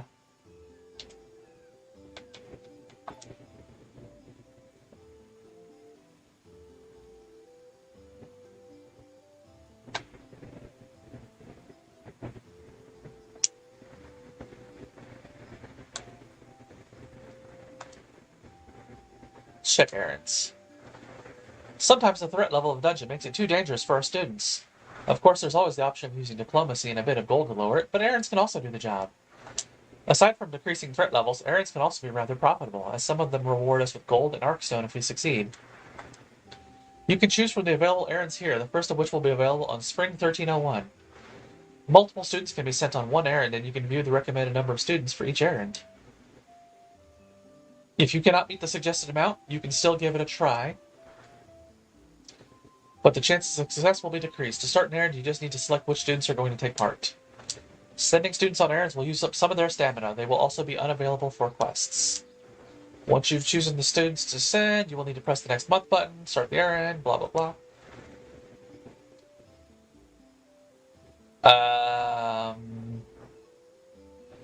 Yeah, no, we don't have any of these. We don't have any characters level 7, level 20, or level 10.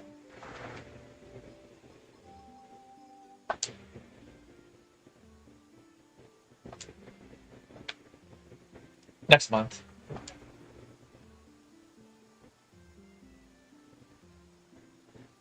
Because our fighter is restoring his stamina, plus 30. Ooh, look at that. They all got boosts. Look at that.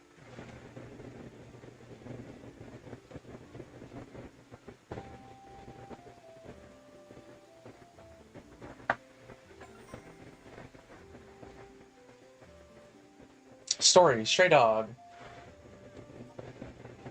Principal, is that you? It's a surprise to see you here. You've come to the right place then. Not a lot of people wander out here. This has been my favorite place to train, especially when I'm still the only student here. You're not here anymore. Must have been tough being alone in this huge space. I wouldn't call it tough. This is the most comfortable place I have ever lived in. But it sure was quite lonely. But of course, I wouldn't complain. Sir Leovan has worked hard to get me here. Now it's my turn to make a count. How did you actually meet him? We met on one of my mercenary missions a few years back. He was impressed by my skills. Later on, he found out about my actual age and dragged me here. He basically picked me up from the streets, you know. I was like a stray dog at the time. He gave me a scholarship and secured financial support for Ma and Pa back home. Life has been better since he did this for me. I no longer need to worry about my parents' health and safety. Not to mention we always got food on the table now. I'd go to hell and back for the guy. He did, after all, turn my life upside down. In a good way. Alright.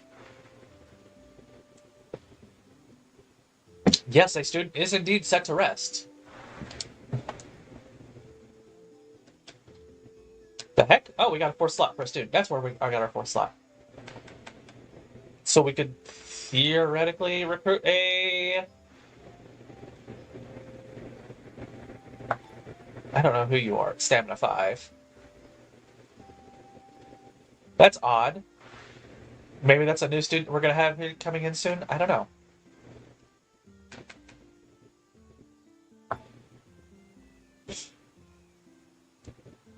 There's not a lot going on right now. Yeah, this is why we need money. Like, we need to go farm and stuff. But we have a good... I think we'll go students.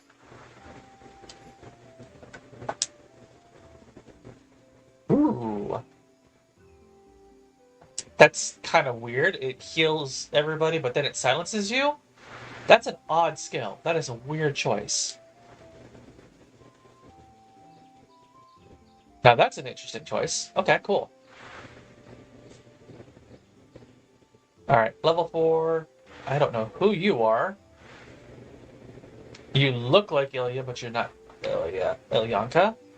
You're just a person there. Yeah, you're a nun. We need to fill that spot with someone, I guess. I don't know how. Ilyanka is calculating. Increase AP and attack gains from proficiencies by 30% 15%. Course completion is speeded by 30%. Very nice.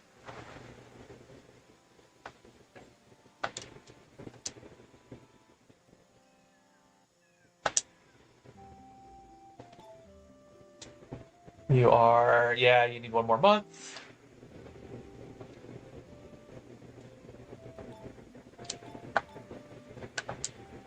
You also need a month.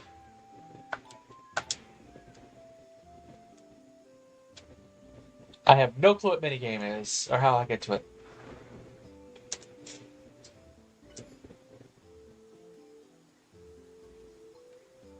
Ooh, here we go.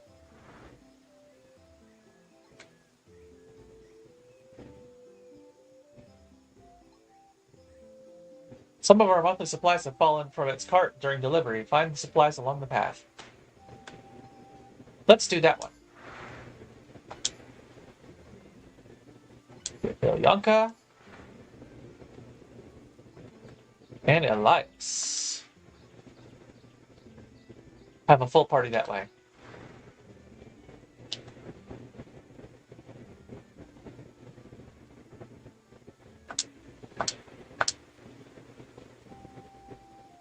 Or not. I guess we have to wait for him to not be resting. We'll wait a month.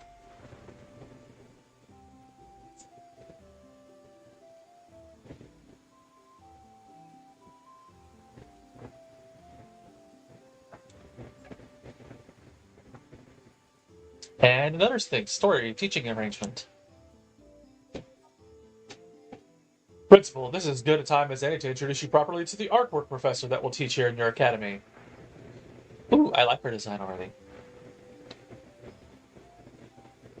Why do you think Shadow needs a car? He's not even over here near me. He's the one that's over, like, near the dresser. What you're probably hearing is me. I'm slightly congested. Nice to meet you. The name is Velen. Artwork's extraordinaire, and apparently the only member of your teaching staff. I'll be looking forward to all the great things we'll be achieving here at this academy. Did the two of you know each other? Yeah, me and Velen go a long way back. Why else would I drag her to come teach here? But yeah, as I said earlier, technically I'm the only professor in this academy. The four nations have seen it fit to only give a new academy the barest of minimums. Right, then. Since there are no other principals that I need to take care of, I've also decided to help teach here in the meantime. At least until we can get hold of more professors to fill the vacant positions. What can you teach here? Anything not covered by Velen, which means everything but artworks. When I put it that way, I feel like I should request a raise. But I do admit that I have a penchant for all sorts of subjects, which is why I am subbing here until further notice. Keep up the good work, Principal. Both of us will support you closely. Okay.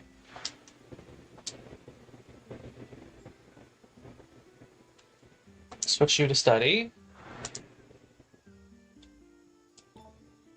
Switch you to Magic Training 2.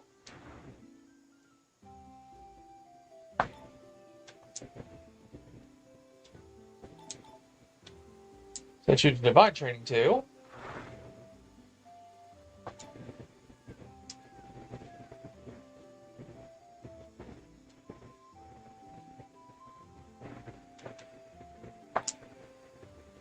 And we need gold. We need gold badly. So, collect the supplies.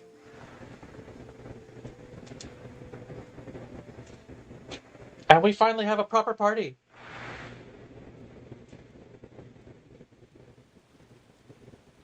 Of 3 students.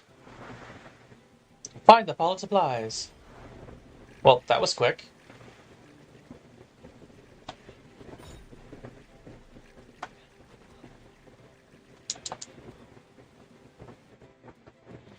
Kick some slimes around.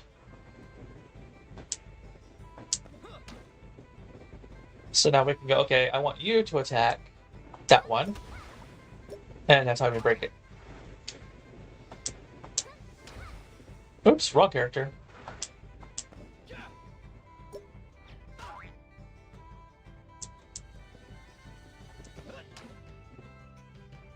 And we now have 55 AP that we can do for all our skills and abilities, which is cool.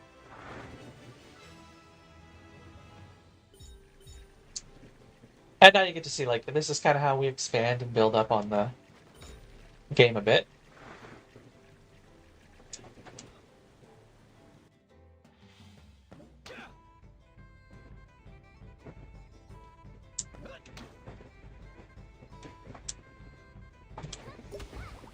So yes, I do agree with you said okay, go ahead, get you some sleep. I'm going to play this a little bit longer here on stream, in case other people just want to see it, like, you know, but it's... My first thoughts, like I said earlier, are kind of, it needs polish, but it's not bad. You know, it's a fun little game once you get past the really slow and boring tutorial.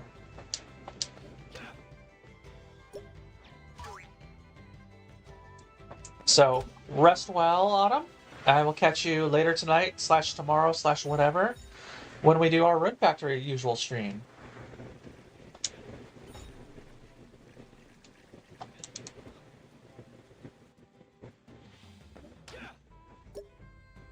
I am enjoying the, once you get, like, other students, so I'm enjoying the combat for this. It becomes a little more interesting in how you go about playing everything here. It is kind of annoying that it's like, okay, how the combat works, I don't know that I like... Like, on one hand, I enjoy the strategy of it, where you get to pick which character attacks on a turn, but at other times it's like, I don't know. I feel like having every character having their own turn might be more beneficial.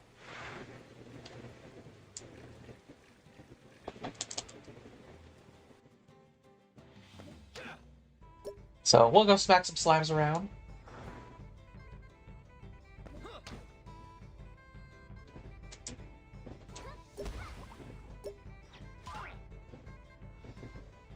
And the nice thing is, I mean, he's actually got some hit points and toughness to him and all that good stuff.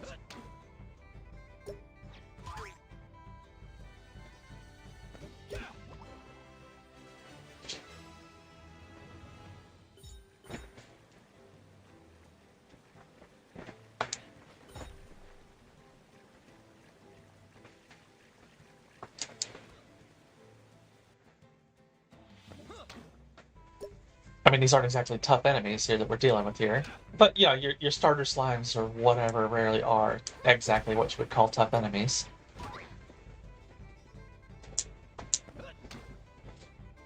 And I do like that we get some gold every time we kill things, as well as for whatever. So we need to get up a lot of gold if we want the 30,000 that we're going to need for a marketplace. But now that we have multiple students and I can afford the upkeep for it, I absolutely want to get a marketplace.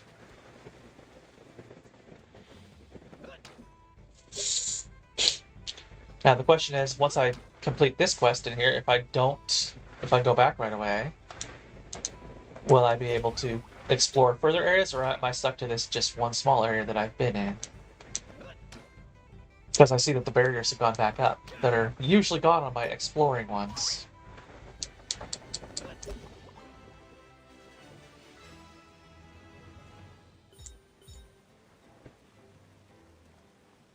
Yeah, unfortunately, that's the only good thing of doing combat. You don't get experience points for them. You get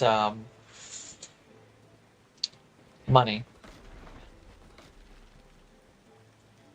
Which is not inherently a bad thing. It's just, it is what it is. Did we get a first strike off? Yes, we did. Good, good, good, good, good, good. We will violently cleave all of you.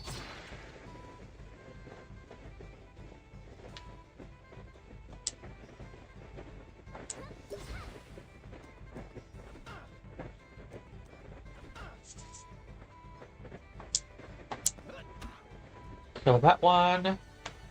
Oh, I should have done a violent cleave. Oh well.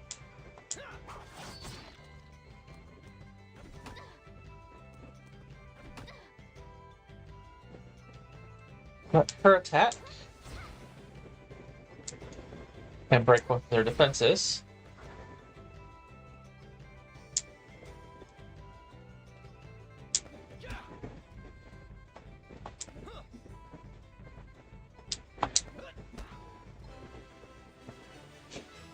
Yay, everything's dead. And those give good money. No, I don't want to finish my quest. I want to kick this open and gain some gold. Yay! Yeah, we want this so we can get a gold, because we need a lot of gold for this trip. Excuse me. And my cleric guy is just not doing anything. He's just there for the funsies, I guess.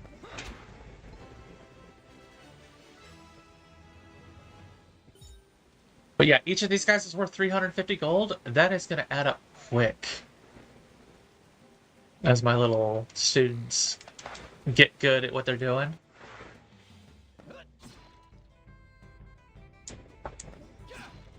I mean, they're not paladin or whatever the advanced tier is for their specific respective classes yet, but they are good at what they do. I mean, I guess I could have left the cleric at home.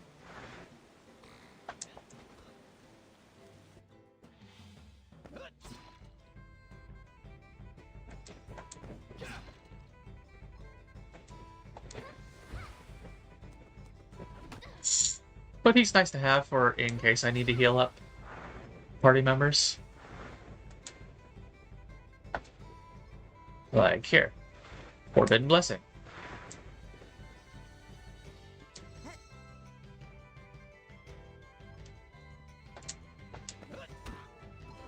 Silence isn't for that one round, but he should be good for the next combat. I think. We'll have to test it out.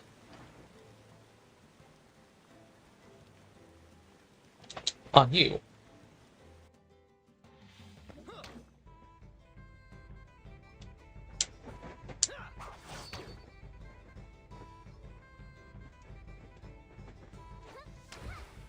I'm more worried about this Omega one than I am anything else, so we're taking it out first.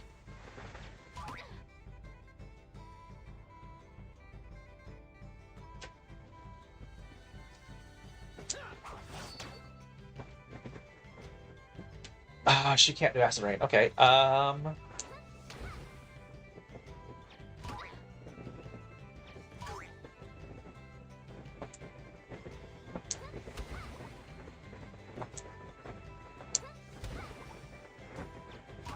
Oh shit!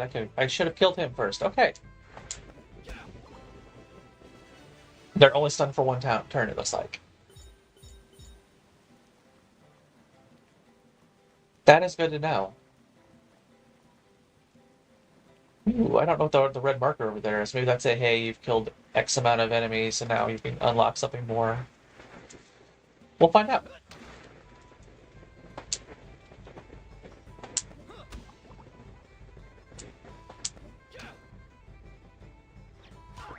Smack.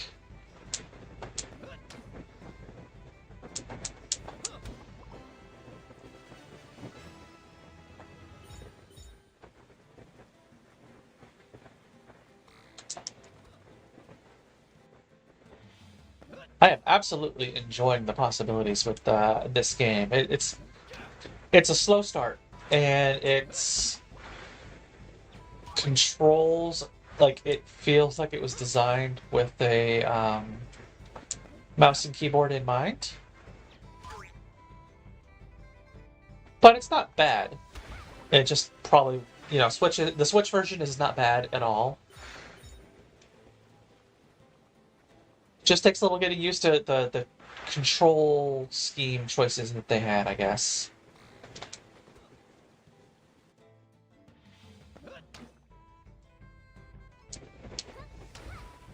Oops, wrong character.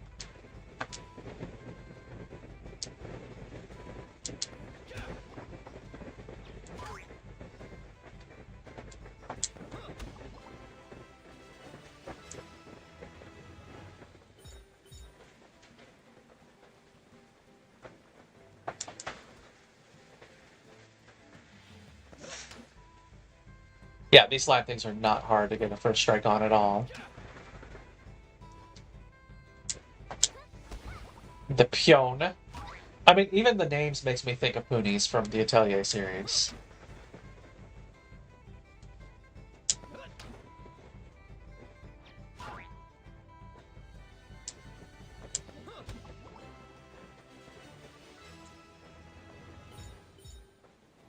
But this is nice. Like once you get your second set of students, you can come out here and you can literally. I mean, you see, I've cleared this area after this one guy fight. And I'm gonna first strike him, and I'm gonna kill him on the next hit.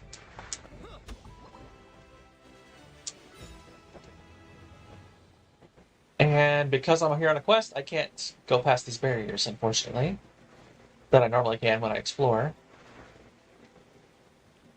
But that's nice. We've cleared enough spaces here. We can do that. I can reset it by resting if I want. I don't know how much stuff I've gained from this visit. Definitely not 30,000.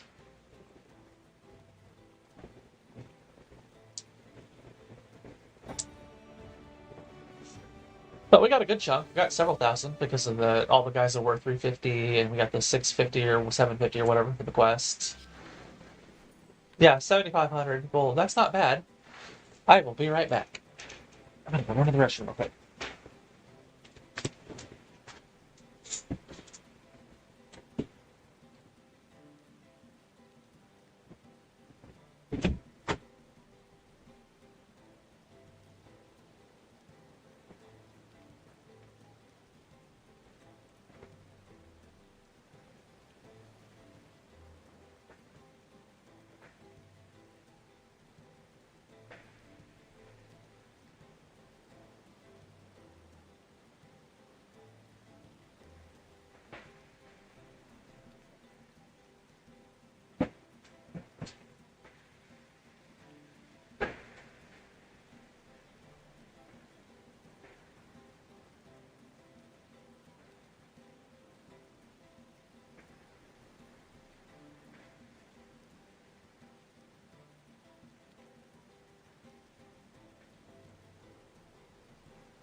Okay, I'm back. I know there's no one watching live, but you know, there are people who watch these after the fact. So far, my thoughts on this game. I'm enjoying it. It does have its problems. The opening animation is way too fast. It goes through the dialogue. If I'm reading it just for myself, like I'm not reading it out loud, I can keep up with it for the speed reading. But like if I'm doing it here on stream, you saw I could not keep up with how fast it was for the dialogue because it advances on its own. Um,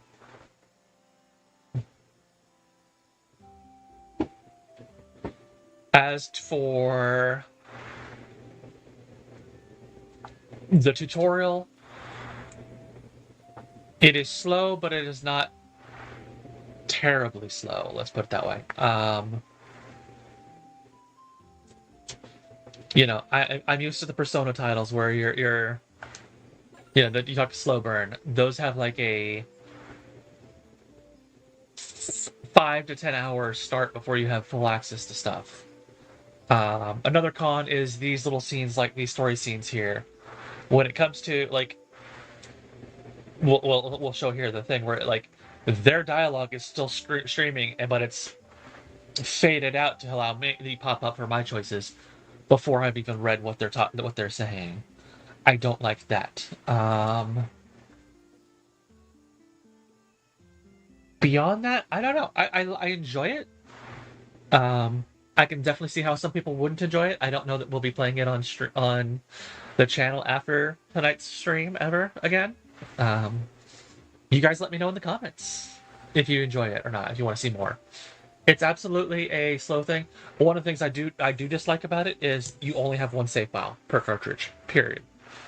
Or per whatever you're playing on. So like, if I want to play this for me personally, and then have a separate one for the stream, for example, I can't have that as two separate save files. I have to have just the one. Um, and I don't enjoy that. That is one problem. Um, thing I would definitely have problems with. Let's continue this, and we'll just see the example of what I was talking about with these little story scenes. Principal, since we have 2 new students enrolled this year, I decided to formally introduce you to her. To her. 2 new students to her. Ilyanka, the floor's yours. Hi there, Principal. My name's Ilyanka of House Karnov. It's good to finally see you. I've heard only great things about you. So apparently all the students have their own personalities. It's not randomized students like you would in at least early on. Like you would in something like 2 Point Campus, or I think Let's School will probably have also randomized students. Like these are custom made ones. At least early on, they may become randomized later on because the game can't keep up necessarily knowing of, you know, what kind of things do you have? Like we had before the start of this season the extra student slot thing from our exploration, but we didn't have the extra student that we got this one because it's the story based ones. But later on we'll have extra students, so it might have a generically created one that we'll just have to take a look at. It's too early to tell on that. House Karnov, as in the noble house from Chernov? The very same. Is something wrong, Miss Secretary? Huh? No, it's nothing. It's just that you're quite famous. I see. So the news has spread far and wide, huh? Oh dear, look at the time. I'm sorry to cut this conversation short, but I need to start my class soon. Sadly, I'll have to bring Ilyanka along with me. Ah, just when things got interesting. I'll see you later then, Principal, Miss Eve. Okay. Okay, so we didn't have our choice in dialogue here. Oh, here we go. Principal, are you going to participate in fishing contest? Yes, see, like, this isn't as bad. It's fishing. It's doing the thing, but yeah. So let's take a look at the minigame. There are minigames here. Participate in fishing. This is one of our things is, hey, do a minigame. For today's contest, Ilyanka Karnov to win. Good luck. I don't know how.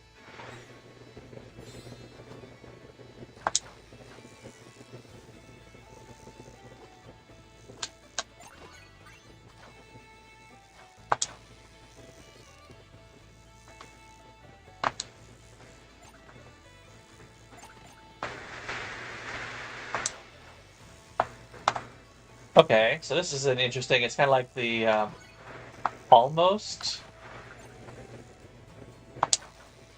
like the mini game in Stardew Valley. Not quite as complex, but also a little bit more um, detailed in that you have to keep the cursor on them. But this one isn't just like a press the button and get it up. You have to slide the cursor side by side.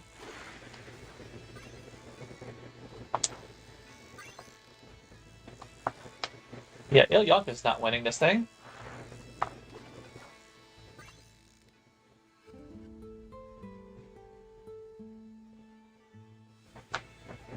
Yeah, we'll continue. We don't need to. She wasn't going to win against Rodno.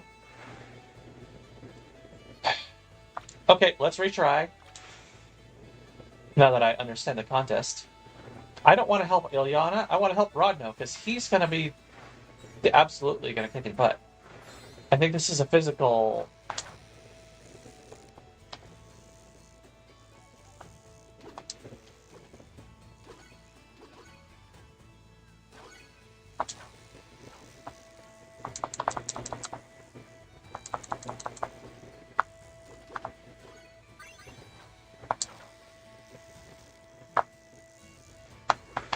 Okay, so it is like what type of fish you catch. So like I just got a huge fish.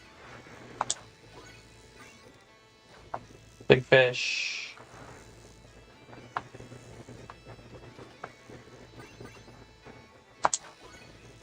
Small fish. And I guess how close you get to the middle in there. Like that the big fish is the green, blue is a huge fish.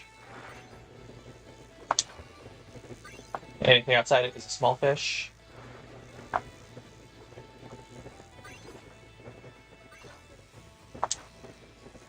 Huge fish. Yeah, we'll just continue. I'm not good at this game yet. I'm sure eventually I'll get good at it, but let's just continue. We don't care to win. Complete an errand. Successfully completed an errand. That ain't happening this month. Uh, so errands. Minimum level 7. Minimum students 3. Okay. Actually, yes, we can do that now. All 3 students are level 3. Yeah, no, 2 of them are resting. So we'll have to wait a month.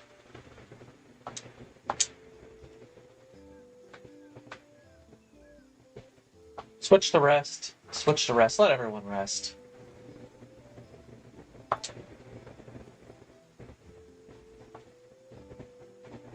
Diplomatic. I have no need to do any of those reducing things. So we will wait on that for a month. Let everyone rest.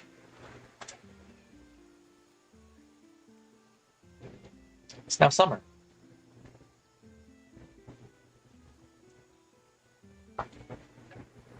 Oh, here we go. Event selection. Young Matriarch 2 or team building. Let's do team building. Story, team building. Oh, okay, so these are story events. I get to pick which one I want to see first. Principal, now that we got 2 additional students in our academy, I think we are ready to go on an actual mission. Now that I think about it, I've only been sent to really small-scale training sessions last year. Well, even though you're an experienced combatant, I still can't just send you on a mission alone. True enough. Here's what I was talking about. He's gone backwards and his thing is still scrolling. But then it's like, I'm up front on the forefront here, and they need to separate those.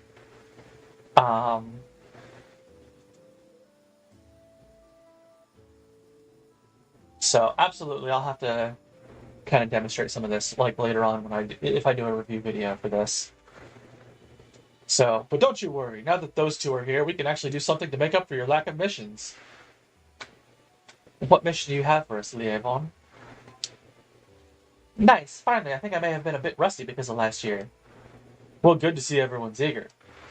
Anyway, before we begin with an actual mission, I'm going to need to make sure that all 3 of you have good chemistry. Incidentally, there have been an increasing number of peons in the area, so... Another peon hunt? What a way to get my hopes up. Ha ha ha. Well, you see, we got to test the new kids first before setting them into danger. All right, I understand. Good. I will prepare you for your actual mission in the meantime then. Good luck. And then young matriarch 2. So this is more about Ilyanka. Hmm? Ilyanka mentioned she's from House Karnov. That girl, she's the Ilyanka Karnov, matriarch and only surviving member of House Karnov. House Karnov, as in the original heirs to its bloodline, are no more. Ilyanka is the widow of their last heir. She's a widow? How old is she? Yeah, she's already a widow at such a young age. Nobles are like that sometimes, I guess. There have been rumors about her. People claimed that she was involved in her husband's untimely demise. However, Sir Leovon can vouch for her. That probably means those accusations are false. Right? Okay. We have stuff we should be doing. Let's see. Research. Building stuff. All nice. Academy. Gold efficiency. Research queue. Arcstone efficiency. Ooh.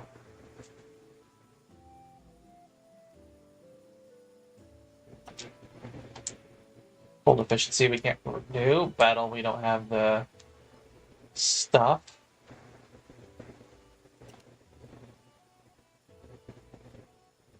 Those are really high limits, though, at 500. Those, I don't think we're going to need to worry about these for a while, like Prestige B to get these. We're going to have to be really good if we need to be breaking the limits of 500. I don't think any of our characters... Let's take a look at them. Yeah, 145 in his primary, 95, 104 in the primaries. It's going to be a while till these characters hit 500 and hit that cap. So that's one thing, absolutely, to keep in mind. I don't know how we gain prestige. Like, we're at prestige 0 still. So I don't know if that's doing errands or... Oh yeah, we can't do any of these. We don't have 4 students. Minimum students, 4, 8, 4. I mean, we have the levels for these 2 on the end, but we don't have the number of students.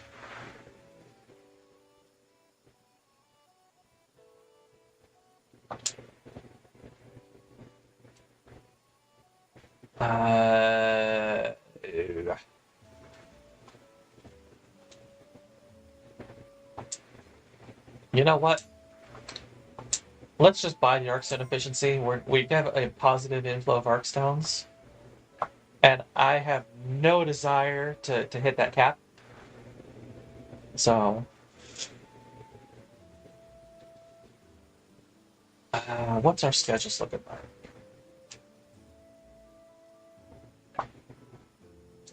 Yes, I know we're low on Arcstones. I don't care. I just specifically just did what I did for a reason. Yeah, everyone's going to rest for 1 more month.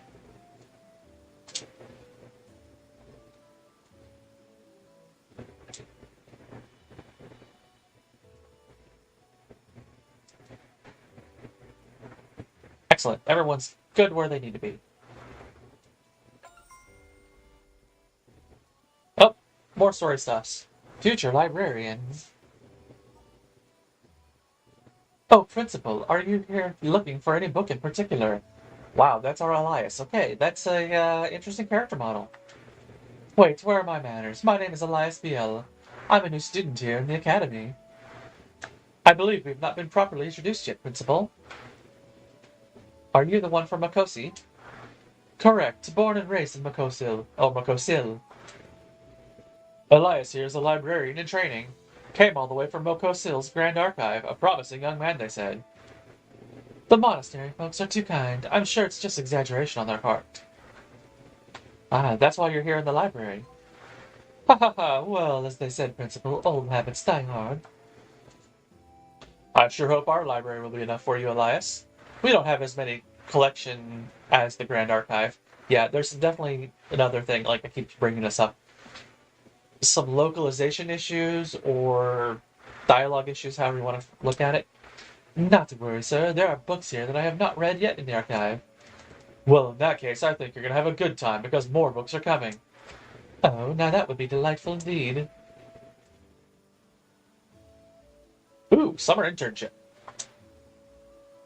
Summer is finally here. The nations are opening up internship opportunities for academy students that offer not only work experience, but a bit of rewards as well. Uh,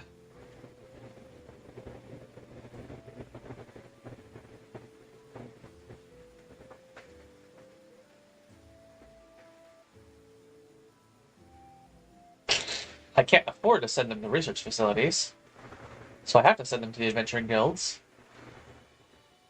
The adventuring guilds are pleased with our students' performances. They paid both us and the students with a decent amount of golds. Yep, staminas are full.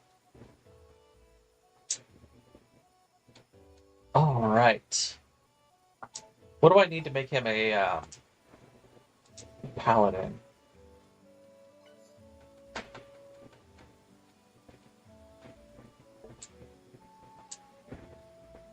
Physical training 3.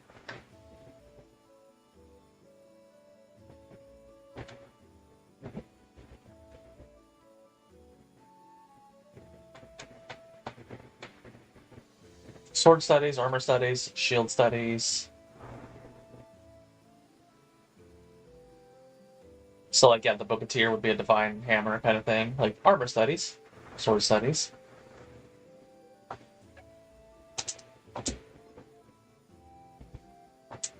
So let's take a look at what we want for him. I think armor studies is not necessary. I think what we have to do is get shield studies and armor studies completed, or not, shield and sword, to get to physical training 3. I'm guessing.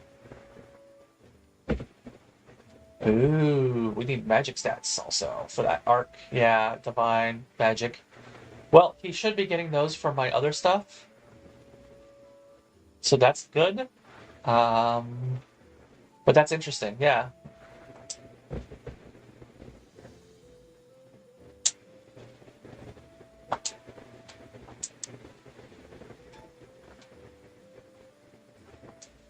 Yep, she needs to magic training, switch to study. Wait, what? I have 2 Ilyankas?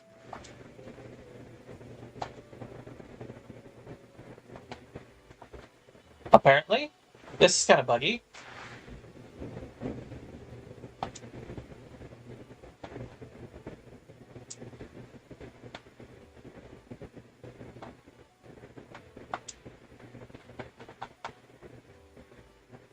Yeah, this is another thing. It's definitely buggy at the first thing here. I got 2 of the same student now, magically? Somehow? I don't know.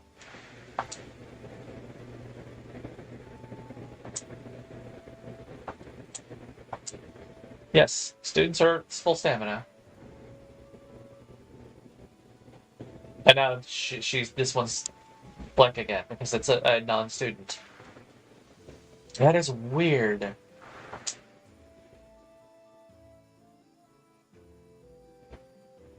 So that's definitely a buggy thing to keep in mind.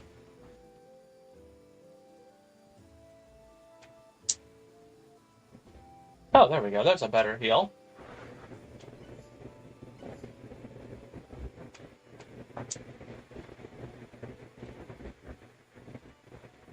Ooh, that's also nice. So we do have some nice abilities here early on.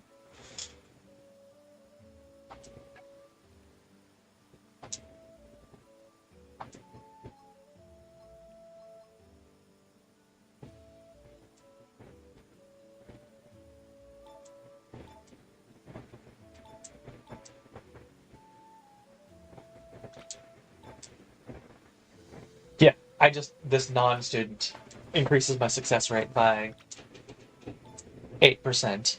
They have no levels. They don't exist. They can go on the errand.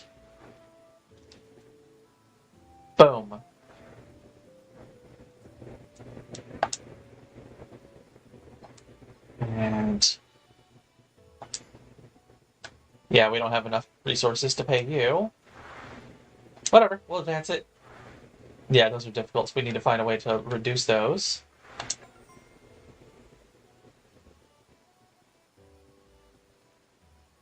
Success rates, successful. Yay, we came back with gold, arc stones.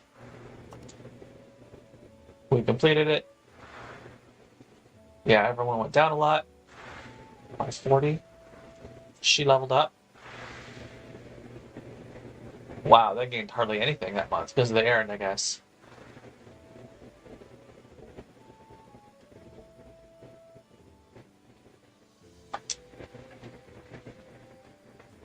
Oh, we just got a achievement.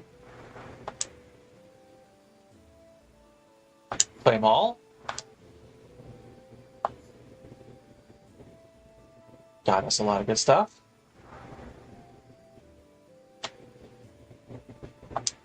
Schedule.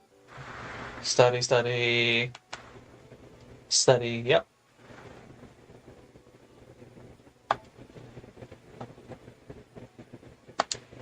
And the diplomatic.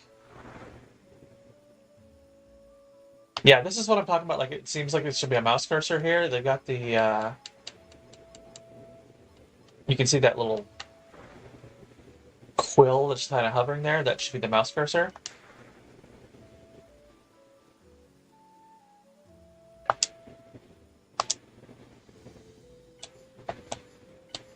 So these two don't really like us that much. These two are neutral. I guess these two went down because rather than research, I did the adventuring.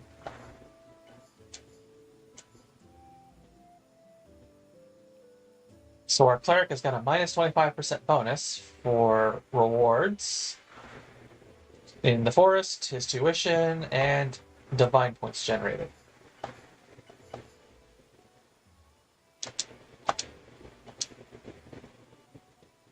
Oh, maybe because their stuff went up.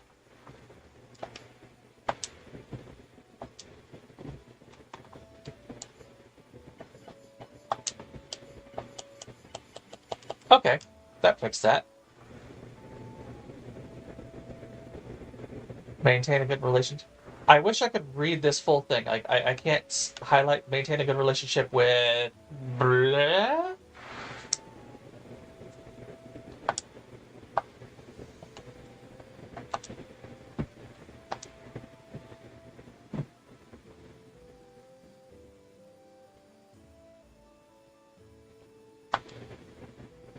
So it is what it is. Look at our schedule. Everyone's studying. Yep. Including the non-existent whoever the heck you are. Because now you're an Elias. And...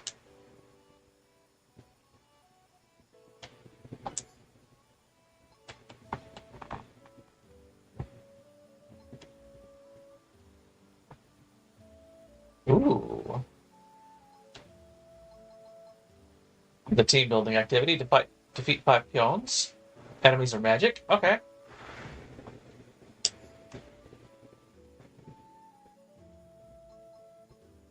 Oh.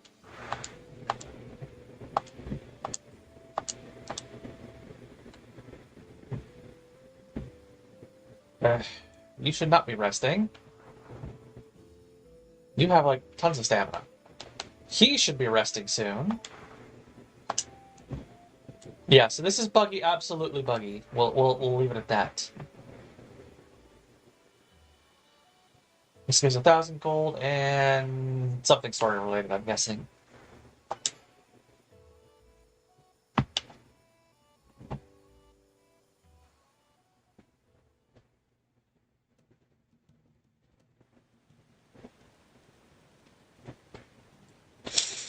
Team building activity. Objective, defeat the peons. So killing things together is supposed to build our chemistry. You seem more evil than you let on, Sir Liavon. Come on, Elias, you're making me seem like a villain here. I don't mind, honestly. At least I get to see Rodno's strength firsthand. Hey, don't look at me like that. Defeat 5 peons. First strike, boom. Wow, one shot. Yeah. He is getting lethal to these things now.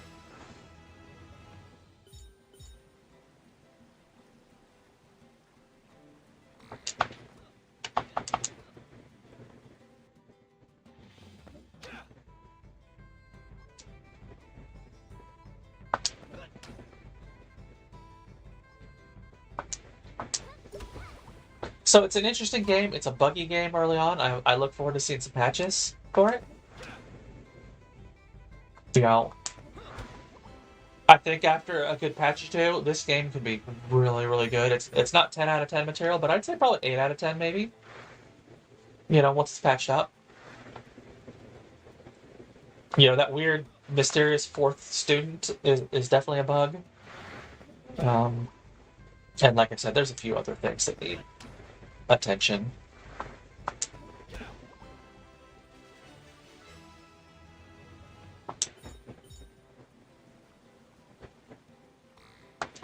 Yeah, we're not going back to the academy just yet.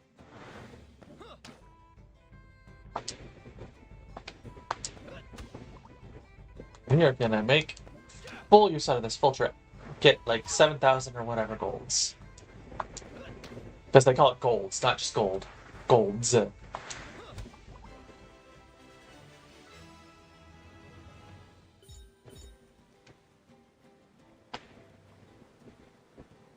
Might not be 7,000 this time because there's fewer peons out here than there were before. But I do have those guys up there. That's a good couple thousand.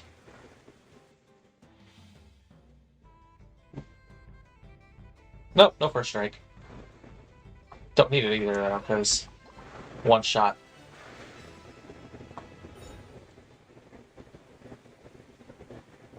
Let's deal with the Omega over here.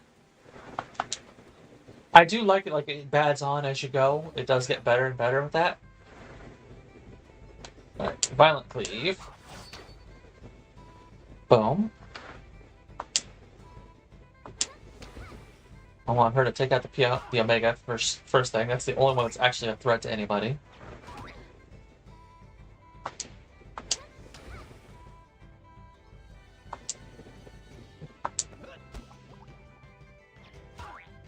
Oh, I should have had him do the slash thing. Oh well, whatever.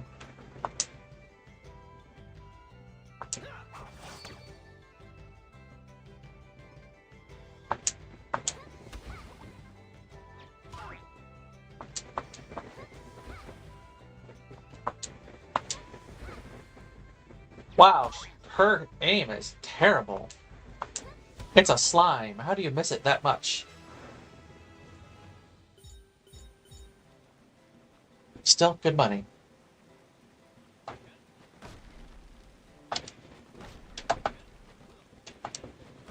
I wish you could have a chance to get golds from those or something from those. Alright, first strike. Yay! Boom. Gotta highlight him. And now her.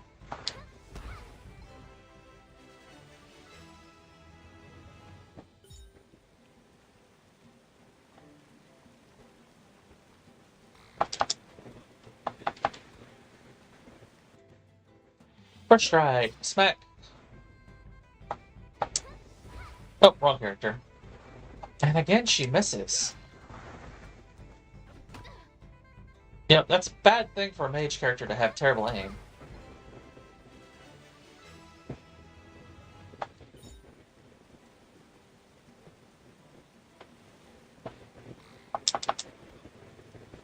Did we get first strike? Nope.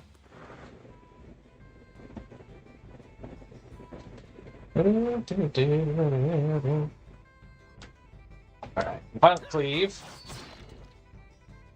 Violent Cleave.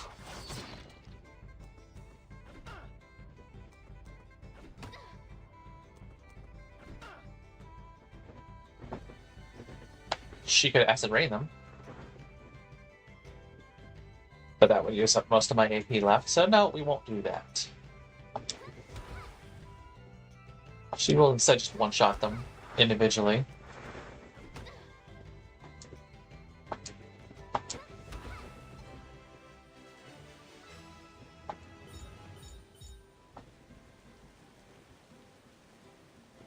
I mean, that attack right there alone was over 1,000 golds just for that one fight.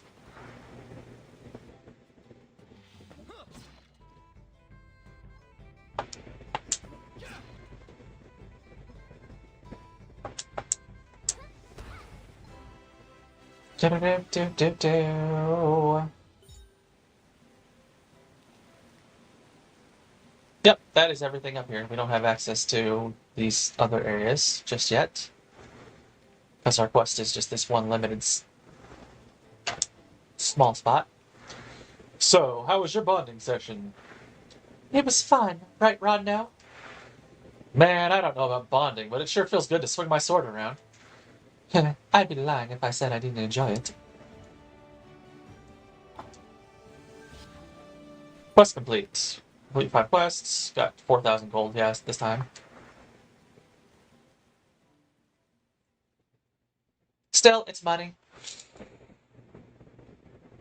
You know, getting up to that 30,000 gold so I can buy the marketplace is going to be huge. Because the marketplace will generate like 1,500 gold every month.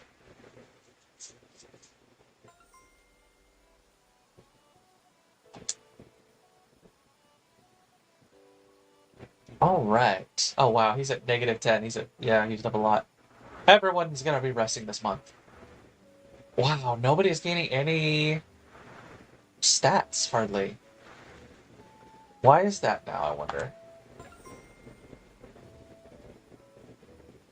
Like, we were getting 10 and 15 and all that early on, and now we're getting nothing. Hi, Principal. We've received a letter from nearby village. Do you know what it's about? Sir Lievon has announced to nearby settlements that we are finally ready to take on quests. Soon after, the village asked for our help in harvesting certain items that are only available in the wild.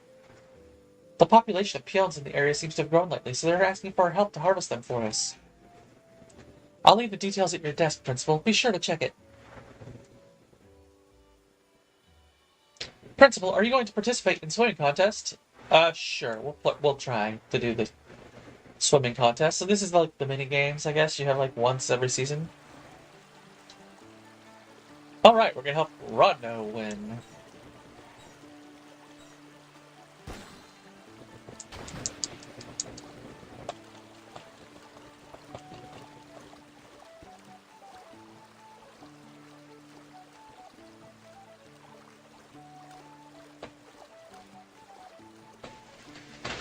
How the heck do I do this and keep speed?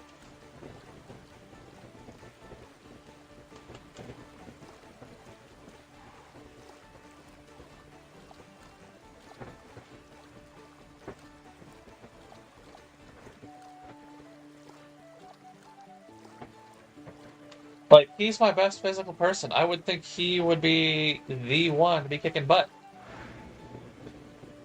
at this. Like, let's get my stamina up.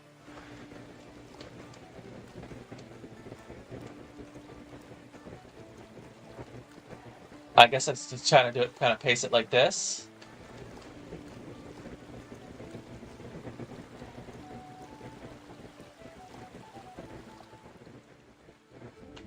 Let's retry that.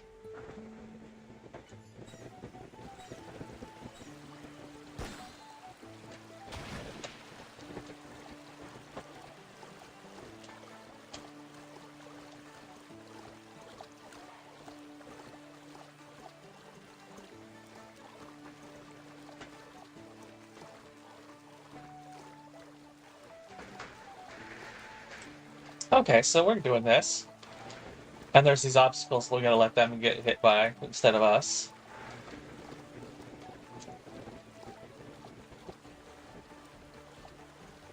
This one's a little more straightforward. You just gotta be slow on the taps.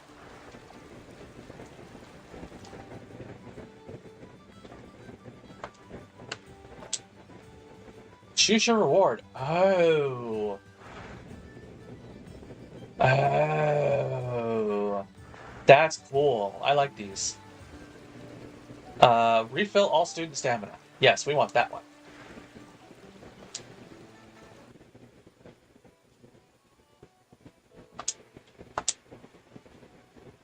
That is a good pick.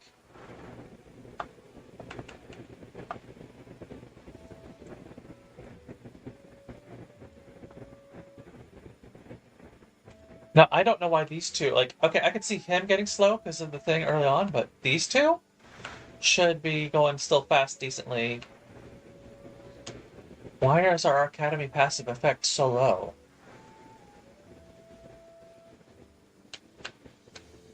Like, it was good before, but now it's nothing.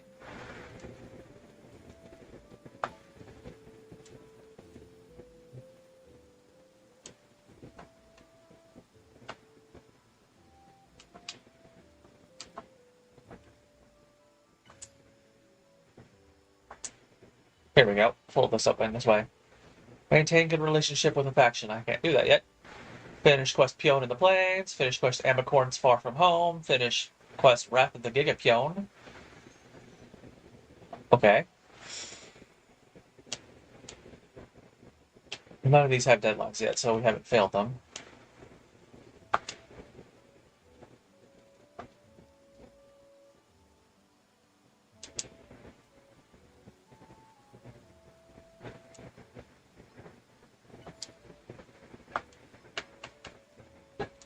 I don't know how I increase my relations with these guys outside of quests.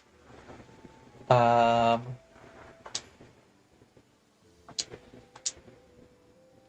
students are set to rest.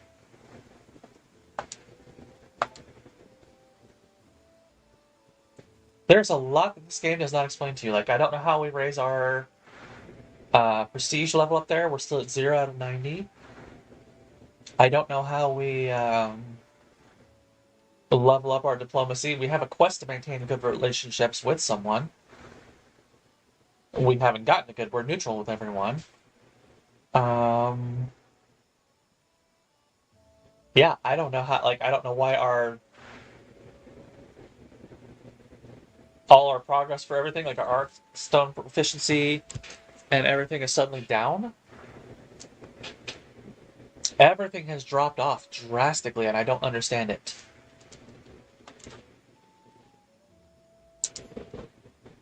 Okay.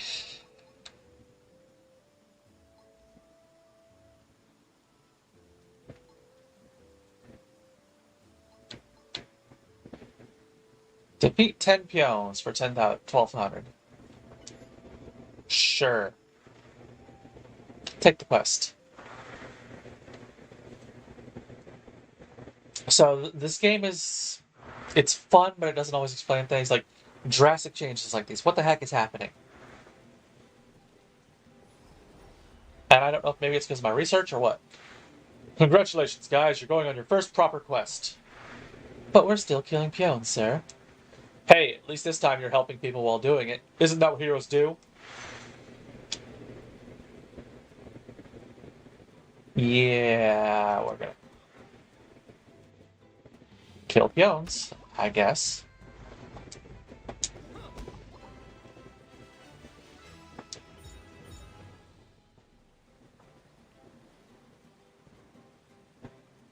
Anyone getting bored of these little blue guys? Can't we fight something else?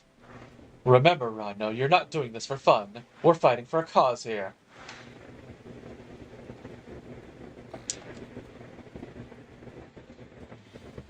I mean, I get him.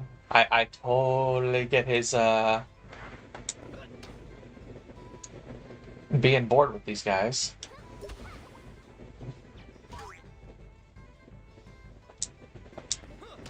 Smack. Smack.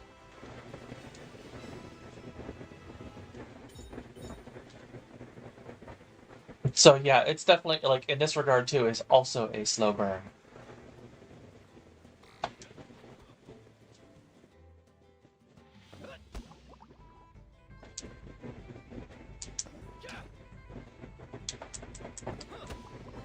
Apparently that one was tougher, and so like one will be worth 100 and the other is 130 or something like that. Yeah, 100, 130. The 130 is the one that had 500 hit points, I guess. Versus the one that I just one-shot with my first strike.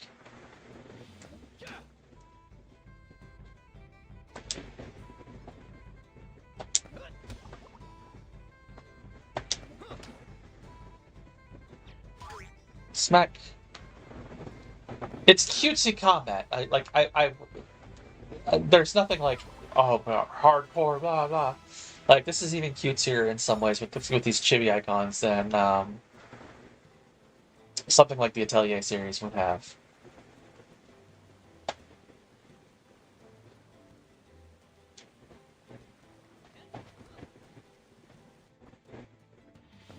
First strike, only strike.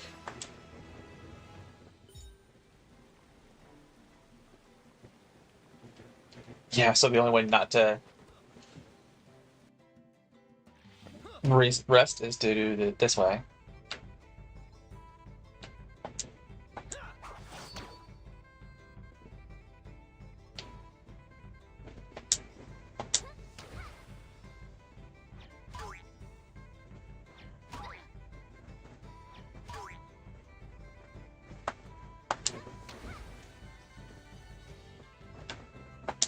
Alright, we'll cleave these guys.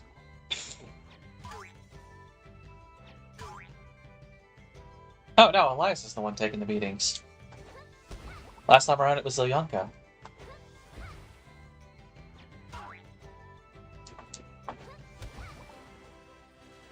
Do do do do. Do do do do do do. Return to the academy as soon as possible. Why would I want to do that? I want to keep fighting these guys. For monies.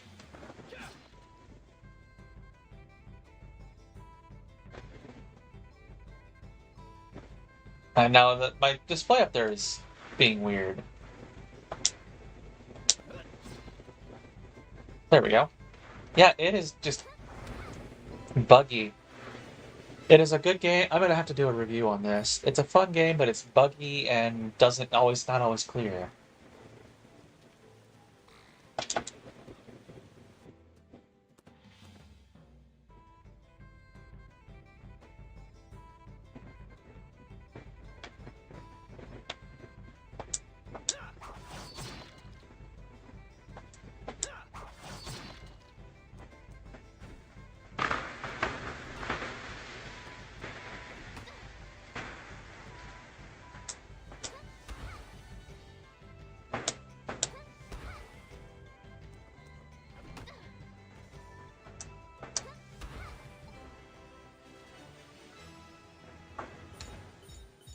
So, tomorrow, or maybe after I get done recording today, or streaming, whatever, we'll maybe have to do a review on this in the coming days, because it's a good game, but it's absolutely needing some bug fixes.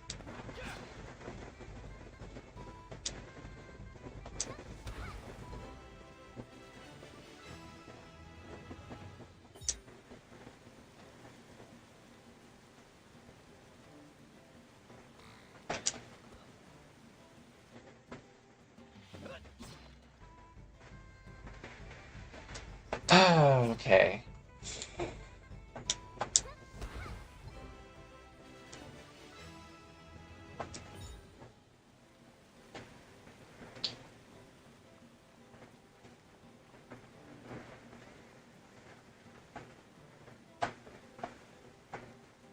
Alright, let's get the heck out of here. Good work, guys. The villagers will be thankful. So, are we proper heroes now, or what? Ha! You still have a long way to go, Rodno. We all have a long way to go. Quest complete.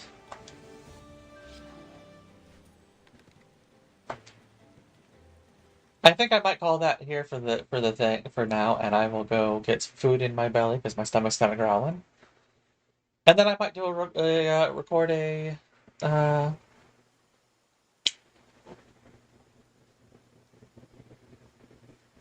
quick review on this.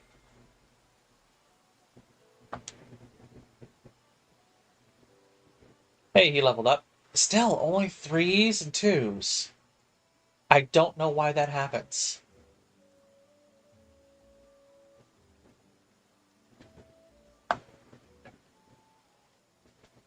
And I don't know if it's a bug or what's going on.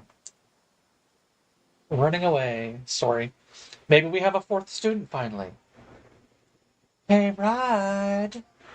Lievon asked us to bring some stuff to the village. Let's go. Sheesh, what stuff? Can't you just go with Elias? Building materials, leftovers from building our gym. And no, Elias is helping Miss Eve sorting books in the library. Besides, we should put those muscles of yours to good use. Alright, where's the cart? I'll go down there myself.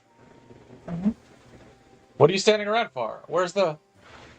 Do you and I have a problem, Rod? Well, what? No, why would you think that? Look, I just, need to do some other errands for the principal. You sure? If there's a problem, you can tell. No, no, no. Everything's fine. Well, if you say so.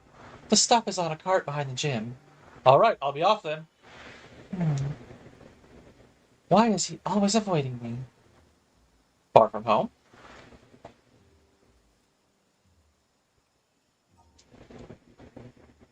Principal, we've received another quest from a nearby village.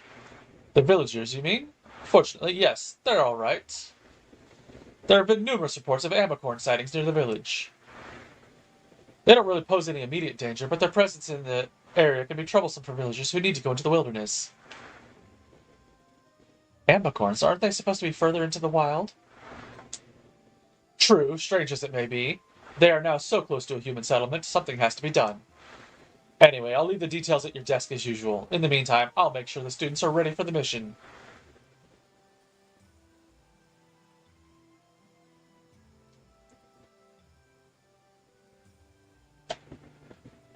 We've got 8 cycles. Okay, so that's 8 cycles, so we have to do those every cycle to do the thing. Okay, cool. Yeah, I'm going to finish this here for now, for our stream. Like I said, I'm going to go get some food, and then I'm going to record a review on this, because this game is... I like it, but it definitely has some work that needs to be done on it. So I will catch you guys, of course, later. Technically later today. It's about just before 2:30 a.m. here. And we'll go live about 6 p.m. for our usual Saturday stream. Excuse me. So I'm going to go get some food, make my recording, and I will catch you guys with our next stream.